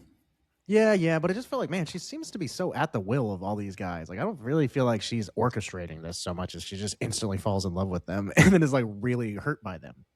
Is what it kind of seemed like. I don't know, maybe that was all supposed to be her putting that on, but it did seem like she actually was pretty upset when like she was scorned when they betrayed her. So it wasn't like she was like, all right, good, they're playing right into my plans. Like, she was pretty upset, it seemed like. So I just felt like I don't know if that's the real case, or if I would just think Cleopatra would seem like she would have been a little bit more stronger and independent and more Egypt minded than to be like, what? He got married? You know? Yeah. Mm-hmm. Speaking of marriage and Cleopatra, Elizabeth Taylor and Richard Burton had an extramarital affair during the course of this production. Oh. Yeah, it was scandalous. It was a big. It became like well known in the press. The Vatican actually had to come out and like denounce the affair and like the movie. Like, had to be like, we think it's wrong that they're doing this. And so I mean that was part of that going on and people knowing about it helped stir up press for the movie and interest from the public.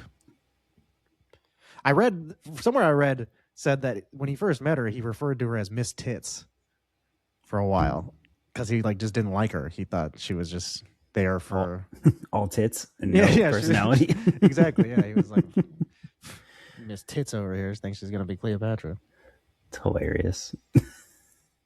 Mankiewicz was fired during post-production because he was butting heads with the studio about the length he wanted it to be and about just the editing process and everything. They were like, all right, you know what, get out of here. And then afterwards they like were looking at all the footage and they looked around. They're like, oh fuck, we don't know what to do with all this. It's too much, and we don't have the shooting schedule. He was making too much of this up as he went along, so they had to hire him back on to finish the movie. And that's so funny. And he's like, oh yeah, well, you can do it without me. All right, fine, have fun with that. Yeah, that's what I thought. Nobody else could put together Cleopatra like I can. This mess of a movie. It's like I made all this on purpose. Nobody can see it. Yeah, that's how you just bake in your like necessity. They can't find me. They won't have a movie. We mentioned them building up sets and stuff like that. Just in terms of making an epic movie and everything, I thought this was illustrative of that fact. The Roman Forum that they built for this movie was 3 times the size of the actual Forum in Rome.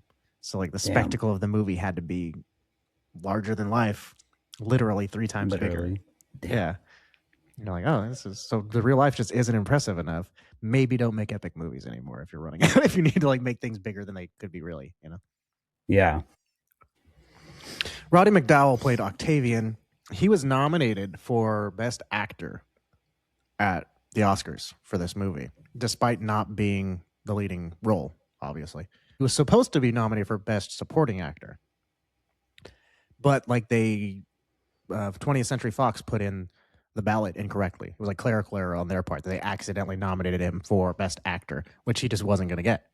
He was up against different people for different things. So Fox felt like he was sort of like, it would have been in the running for Best Supporting Actor had they been able to put him there appropriately, but the Academy wouldn't fix it. They're like, sorry. It's kind of like, come on, really, man? It's not like there's a million actors in the world all trying to do this. Dude, there's 7 people. You can't fix this? Yeah. Like, rules are rules. Sorry, if we fix it for you, we have to fix it for everybody. It's like, this isn't an issue. It's not like something you're constantly having to worry about. But they wouldn't budge. So Fox printed in the trades that week a quote here that says, "We feel that it is important that the industry realize that your electric performance as Octavian in Cleopatra, which was unanimously singled out by the critics as one of the best supporting performances by an actor this year, is not eligible for an Academy Award nomination in that category due to a regrettable error on the part of 20th Century Fox." So they came out and said, this is our fault, and we think that everyone agrees you would have been a shoo-in for this award. So I thought that was nice. That's cool. That is cool. Yeah, pretty weird. That really made me go like, come on, Academy, God, way up your own asses, dude. This did win a couple Academy Awards. Best Cinematography and Color, the Best Art Director, Best Costume Design and Color, and the Best Effects by Special Visual Effects. It was interesting that so many of those, the 3 of them, art direction, cinematography, and costume design, were all stipulated as being color films. So at this point, you still had Oscars differentiating between the two, which I think is kind of like, for the first couple of years of color movies existing, I can kind of understand there being a difference. But right away, it's like, why is this different? Whoever did the best cinematography should just get the best cinematography. I don't know why we're saying that guy did better in black and white and whatever. It should just, at this point, be, you can make a movie in color. There's not like a prohibitive nature to that anymore. Yeah, just cost, maybe. I don't know what else would be. Yeah, I don't know. I guess like smaller studios wouldn't have had access to shooting on color cameras, maybe. So it's like, oh, if you did well. I mean, I'm always shocked in the 60s when there's like movies that are black and white. It still is kind of weird to me. So yeah, I just thought that was neat. But then also, best visual effects, that one was just across the board. That wasn't a colored award. Yeah. It wasn't segregated, that one. It was open to all blacks and whites and colors. But I started looking into that award. It's funny, that's not an award that's given out every year. There were like numerous years, especially back then, that they would be like, nobody did the best at that this year, so it wasn't a big deal. So this one, they did think it was necessary to award them for all of the big fight scenes and lavish production. I just remembered during one of the fight scenes during a war, when they bring out the turtle, you remember he's like, no, give him the turtle, and they all like put their things up, and they're all walking out. Right away, a flaming arrow like thunk right into one of those shields that the guy's holding. Mm-hmm. And I was like, that was a real arrow that they really just shot, that really stuck in there and it's actually on fire. And it's like, if that guy just was like, are we shooting? You know what I mean? Anybody accidentally trips and like like leans forward with their shield. They're not really soldiers. They didn't train to do this. They're all of their teens. They're just Right. actors. So and there was a couple points where it did seem like, oh man, that I did see like a chink in the armor. They kind of opened up the shields a little bit, you know, and then an arrow would go whizzing past it. It's like, dang, that guy almost died.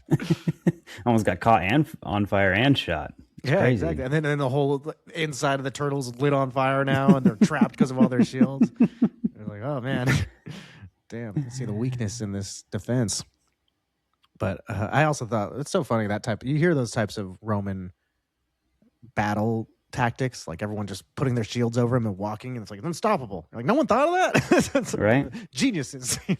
They covered themselves up, but made a little fort and just walked into the enemy, and they couldn't be stopped. It's like just walking with your arms like that. He was a genius. The world's greatest tactician. That's pretty much it though. This is a long movie. It wasn't bad though. I kind of expected it to not be good or to be kind of a mess. It also wasn't even that boring. I mean, I watched 4 hours of this movie in one sitting without like falling asleep or needing to pick up my phone. Like it was engaging the whole time at the very least, if not super interesting or whatever. At least you were watching it and waiting to see what happened next. Yeah. So, it was okay. This was not bad. Not bad for 4 hours and millions of dollars. Elizabeth Taylor almost losing her life during production, losing her marriage. Both her and Richard Burton got divorced after the film. Damn. So yeah, worth a couple Oscars though. So there you go. Yeah. And they're about to receive a rating from Wish We Were Then, which that's the greatest honor of all. So let's see. Out of 1,963 severed heads in a basket, how many are you going to give this one? Just the top of his head. They're all. There's his hair. And I recognize that hair anywhere. Those luscious locks. I could rewind it. Was that a head? I had to go back and look at that again. Out of 1963, I am going to give this. I'm just going to go a flat. No, not flat. I'm going to give this 1,171 severed heads in a basket. It's pretty close. Pretty close. I am gonna give it a flat 1,200 severed heads.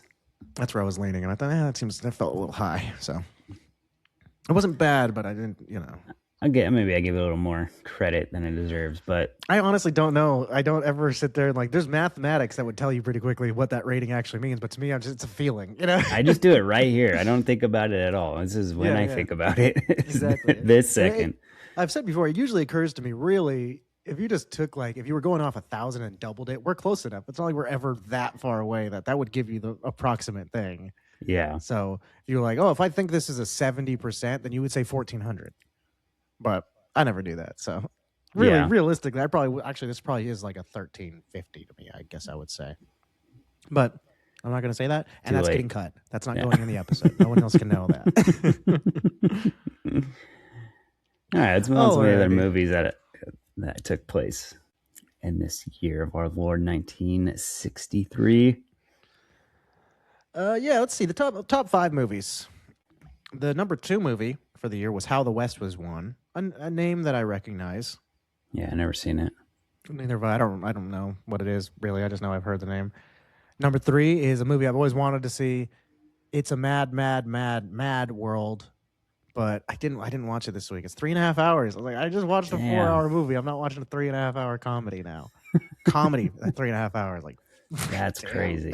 That'd be a good story at least. No wonder people weren't seeing movies in 1963. They're like, I don't have all day to do this shit. What are you talking about? Right. And it's not like movies were always all that long. And this was a year that really was a lot. Because there were a couple that I was like, maybe I'll watch this one. Number 4 for the year was Tom Jones, biographical movie. Not about the Welsh singer, though. I didn't know he's like a folk hero, like William Wallace. Oh, okay. No, I didn't know that either. I don't know if he's necessarily that type of. He's just an old timey, European folk hero of some sort. I think he might be like a prince though, or something. I don't know. Anyway, it's an old tale. Number 5 was another one I really wanted to watch, Irma la Douce. The reason I didn't watch this one was that it was also 2.5 hours, and another. It's a little more doable. Yeah, and I almost did. I just ended up watching something else because again, it was right after I had finished this other fucking 4-hour monstrosity. So, but it's a Jack Lemmon and Shirley MacLaine film, and I really loved them both in The Apartment, which we watched, or I watched for a different '60s year. So I was like, oh hey, I know I enjoy their films together now, so I might want to watch that one. But again, 2.5 hours, just 2.5 hours, maybe longer. Plus, I just was like, yeah. So those are your top 5 movies. So a little like action movies, I guess. First, you had the Great Escape. That's a very famous film. I've never seen that before. There are a couple movies that I saw when I was really young on this list, and I didn't want to go back and rewatch. That was one of them. That's another one I've always wanted to watch. Another one that's like 3 hours and change, so I just haven't gotten around to it. But you know, I like Recess. That kind of seems similar to that, right? Or that's Hogan's Heroes. Jason and the Argonauts is another action movie from this year. Another one that I really love. We spoke pretty recently about Ray Harryhausen, so that's another one of the movies that he did a lot of work on. Super sick movie. A lot of cool stop motion effects in this movie. Another one, kind of action-y spy movie, From Russia with Love, in the James Bond franchise this year. I did watch that movie not long ago, actually. I haven't seen it in years. That was like my favorite Bond movie growing up, though. I loved James Bond films when I was a kid, and this was one of my favorites. It was just funny. Like, they're like, the Russian dude, he's like supposed to be the epitome of like the perfect male. And he's like, doesn't have abs or like a strong chest or like buff arms, like not the way we would picture like a strong Russian man now. He doesn't even look like the dude from Rocky. He's not like jacked or like, he looks like he's just been drinking and smoking cigars like everyone else in the 60s. Yeah, very I mean, that's Sean Connery too. You see like pictures of him like as a bodybuilder. He's all oiled up and like flexing his muscles, and you're like, it does not look like he works out. He weighs like 175 pounds, and he's like 6'2". Yeah, exactly. Yeah, really not that impressive of a physical specimen. And back then, it was just like people. All you did all day was work. So, like, how do you have time to not look like a piece of shit? That's insane. A couple of James Bond kind of is sort of on the line of being comedic a little bit. They're funny sometimes. Yeah, but there were a few funny spy movies this year. Actually, you also had Charade, which is really good, great movie. Cary Grant, Audrey Hepburn. That's one I have seen before, and one that I've actually never seen, and I've always wanted to, but again was coming in at over 2 hours, and I just didn't have the time to sit there this week. Was Pink Panther. I saw that too. I was like, have you seen it before? No, I haven't. I never have. Yeah, it's one that I've always feel like I need to watch that at some point. It's interesting too that the character, the cartoon character, was created just for this movie, like the opening credits. And because I've always been like, how is that connected? Why would that be the movie version of the Pink Panther? I don't understand. It's like, well, it was that they had the Pink Panther cartoon that they made for the credits of the movie, then they made that into a whole show, and that became the more popular version of it. Mm-hmm. So it's like it doesn't have to do with an actual panther there is no real connection. He just was the mascot of the movie, and then they just made him into his own thing, and he became immensely popular. Yeah. Another comedy, one that I wrote down was Papa's Delicate Condition. That's funny. Also, you had The Nutty Professor, starring Jerry Lewis. That I did watch for the first time this week. Oh, okay. That's cool. the one that I decided to invest my time in was that. And I went into it knowing nothing about Jerry Lewis other than him just that he's, that's the whole, I thought that's all this movie's going to be. And I wasn't wrong. That is kind of mostly what it is. It was kind of annoying to me. I didn't love it. But all I kept thinking was, I bet you he was Jim Carrey's hero growing up. That's all I kept thinking the whole time, because all he does is just make crazy noises, crazy faces, and especially at this time, there wasn't like a lot of sophisticated comedy or anything like that. So just being silly is enough to make most people laugh. So I guess that I get it. I just did not for me. So I didn't have a great time watching it. The whole time I kept thinking I could watch this twice or watch one of these other movies that I wanted to watch, but this one was shorter. So even this being one of the shorter options, hour and 45 minutes. Way too Yeah. long to be doing that. 20 minutes too much of nutty professorisms here going on. Yeah, you had the movie Bye Bye Birdie. I've never seen that, but I know that's a well-regarded little musical starring Jimmy Stewart. But yeah, Bye Bye Birdie. You know who was really thinking that were the characters in Hitchcock's movie this year? Yeah. The birds. The birds, like, yeah. well, I wish I could be saying Bye Bye Birdie. I'm saying hello, birds, the murder birds. I've never seen the birds. I've watched it along. That was one that I skipped because I've seen it before a long time ago, and I was like, I just don't want to rewatch. I wanted to watch something new, and since we're talking about horror movies, I watched The Haunting. Oh, okay. What's that one? You ever heard of The Hill House? Yes. It's like, so this is I don't know if it's the original, but this is one of the versions of The Hill House. Like, okay, the House on Haunted Hill and stuff like that. Yeah. So essentially, it's called The Hill House. It's been there for 90 years, and multiple people have died there. The people who built it died, and now they're going there to actively investigate the haunting of this house. Huh. Okay. Yeah. This is cool. I think I did see. I've seen that poster for it, and it's been one that I've wanted to check out. How was it? It was really good. I was actually kind of scared through some of it. It was like, this is actually pretty chilling. Like, a lot of the movies of the scary movies of this day is like explaining a lot. Yeah. Just because they don't have like the visual effects of being like, X, Y, and Z. But the dialogue is really well. A lot of it's done like in the girl's head, the main character's head. So she's like talking to herself about like stuff that happened in the past, and the reason that she has like trauma, and the reason that she's scared, and like all of these things. And it like comes out slowly, and she ends up being like consumed by the house where she doesn't want to leave. It's a really good movie. I gotta check that out. I think I think this is more in the vein of like The Haunting of Hill House that Mike Flanagan did recently. Oh, that was on Netflix. That was really big. Yeah. So I watched that, and this has a lot of references to it. The name the girl is Eleanor. Oh, okay. Yeah. Okay. And stuff they talk about where the girl hung herself in that show is the place where she hung herself. One of the girls hung herself in the movie prior to them going there. Yeah, now that ghosts reminding me more of that show, and I'm like, man, I gotta rewatch that show. I forgot how good it was. Like, you gotta watch this movie. The Scary Room. Watch the movie, and you'll be like, oh yeah, this happened in the show. Oh yeah, this is part of the show. It's really good. Yeah. There's that other Mike Flanagan show, the House of Usher, and I wanted to watch the movie, but I hadn't seen the show too. That was a couple of years ago that there was like a similar situation, but I had never seen the Mike Flanagan show. So this one I actually probably will check out because I have seen the show. Yeah, and I was going to say that. So it's not the same thing as the one, because I had seen something from the 50s that was the House on Haunted Hill is different than the Haunting of Hill House. And yeah, it is different. And I've seen that one a long time ago, and I didn't watch it again when it came across. That one is the one that's like they have to stay at the night in the house to make money. So that's like another. It's funny that they're both very, very popular, big mainstays in the horror franchise, but they're similarly named, but not the same thing. House on Haunted Hill and the Haunting of Hill House. Two different things. Another movie that came out in the horror genre this year was, it's not like a hugely influential movie except for one facet of it. It was called Black Sabbath. It was a Boris Karloff movie, and it's influential in the way you might be thinking. That is where the band from the late 60s, early 70s, that's where they got their name. Okay. They initially were named Earth, but there was another band with that name. Also, just not a good name for a group.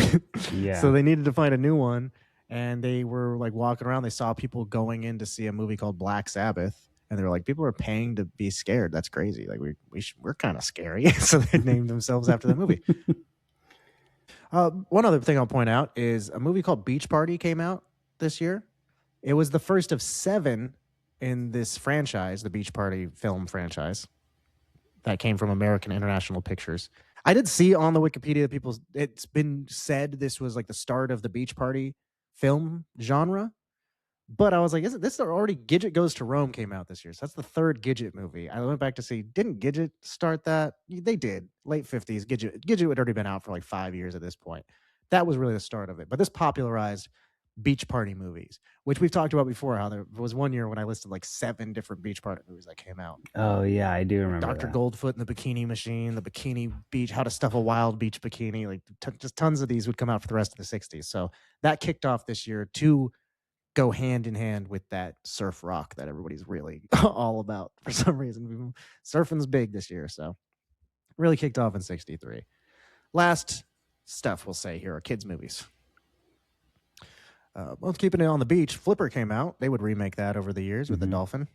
I've never actually seen any iteration of it. I'm just aware of what it is. I think I watched it when it was on Disney Channel or something when we were kids. I don't really remember. Yeah, there's like a version with Elijah Wood, right? I think, or is he in Free Willy? I don't remember. I don't remember. Another one that will be remade over the years, Incredible Journey. When we were kids, they had the Homeward Bound film franchise. So this was the original version of that. Where they're just dogs. Cool. Yeah, at this point. Okay. I don't think they talked. I think they're just out there barking. Last movie. Oh, another one that I rewatched last night. I was pretty drunk, though, so I don't really remember. Just barely remember watching it. Was The Sword in the Stone. I rewatched that this week, too. Great film. I love that movie. It really, really is. It's a very, very underappreciated Disney movie. I was one of my favorite Disney movies growing up. I don't know why, but I really liked it. I mean, the magic parts are great. Merlin's cool. The owl's fun. Like they do. It also goes through a lot of different stuff. A lot of old Disney movies, like one main thing happens. You're just like, oh yeah, that's like kind of the whole thing is just that one. Like Dumbo at the circus, he learns to fly, and then what else happens? You're like, that kind of is it. That's like the whole movie, really. He just learns to fly, and that's sort of it. It's not like he goes around on flying adventures and yeah. So this one though. It's they're in the moat, and then they're in the forest, and then they meet Madame Mim, and then he has to go and fight the wolf, and there's just like a bunch of different things that happen in it. So it's like a good one for kids to put on because your brain's always on to the next little piece of the movie. Yeah. Yeah, I guess that about does it for all these films. A lot of good little hidden gems, but overall though, not another year, like I said, with not a whole lot of big movies that everybody knows that one. Yeah. I guess part of it is like, yeah, people probably would more fondly remember It's a Mad, Mad, Mad World if it wasn't 3.5 hours. Yeah. So I guess it's got that. All right, last thing though. Let's go ahead and save one final thing that occurred in 1963. Everything else will vanish away, be lost to time, except for what we decide to save. What will be your choice of what lasts? Mine is Duke Ellington and the John Coltrane album. I love that album. That's cool. That's a good one. That's a landmark jazz album. I am going to save the invention of Froot Loops. Hell yeah. I like that. I love cereal. I really love cereal. I don't mention it that often on the show, but it's like one of my favorite foods. I don't eat it very much because I can't drink milk, but nowadays, like you can have whatever kind of milk you want. Milk made out of whatever. If I just anything that's not cow related, I'll be fine. So, I'm gonna save the Froot Loops. I also appreciate those a little bit more than Cap'n Crunch. I like Cap'n Crunch, but it hurts. It like cuts up the roof of my mouth if I eat too much of it. Froot Loops, I'm safe. Nice and edible. We like Froot Loops around here. A Mandela effect for a lot of people. Oh yeah, I've heard this. That they think it's spelled differently than it is. Yeah. That like I remember it being Froot Loops. Yeah, people think it's spelled regular fruit. Yeah. Like Fruit. It's like, well, that's. I mean, I that's how the word fruit is usually spelled. They're spelled specifically here a fun way to utilize those loops that they got. So yeah. I had to look it up right now actually while I was talking because I was like, wait, is it not spelled with the loops? Like, no, that is the right way. It's the way that you would think. I don't know why people would be like, I swear it didn't have those 2 loops. It's like, no, you're just wrong. Why don't? That's the fun part. I always thought it did. Yeah. I don't remember. It's similar to like Looney Tunes that people think it's spelled Toons. Oh yeah, like, no, it's spelled Tun. That's the one that is the opposite, but it's also a thing. It's like it's a joke where it's just how the rest of the stuff back then was merry melodies and silly symphonies. We have Looney Tunes, so it was a joke name just like the rest of those. But nowadays you just think of cartoons. Yeah, going off on a weird tangent. But did you know the word tunes wasn't used to describe cartoons until Roger Rabbit used it in the 80s? Oh really? No, I didn't know that. Yeah, so saying Looney Tunes with 2 O's wouldn't have been a thing back then. People didn't call cartoons tunes. Yeah, like Toon Disney, all that kind of stuff was a like hip. Later. Yeah, that was like modern language. All right, well, I guess we'll leave it off on that. Toon Disney. Huh? Okay, well, 1963 was a great year, I guess. It was all right. It's kind of uneventful, to be honest. But I feel like I had more stuff to talk about, but I think there'll be plenty of stuff for next time around. Just put it that way. yeah, I think there were small, fun pockets of information. We had to address the big stuff. We had to get Yeah. the JFK assassination out of the way. Those types of things were always going to take up time. So I'm interested to get back here. I'm interested to tell you about some of this stuff because I have a couple things that I was pretty intrigued by that I ended up just leaving in my notes. So next time around, I have some things I'm very excited to share with you. So I know what I'll be thinking until then. I'll be thinking the same thing. We wish we were then.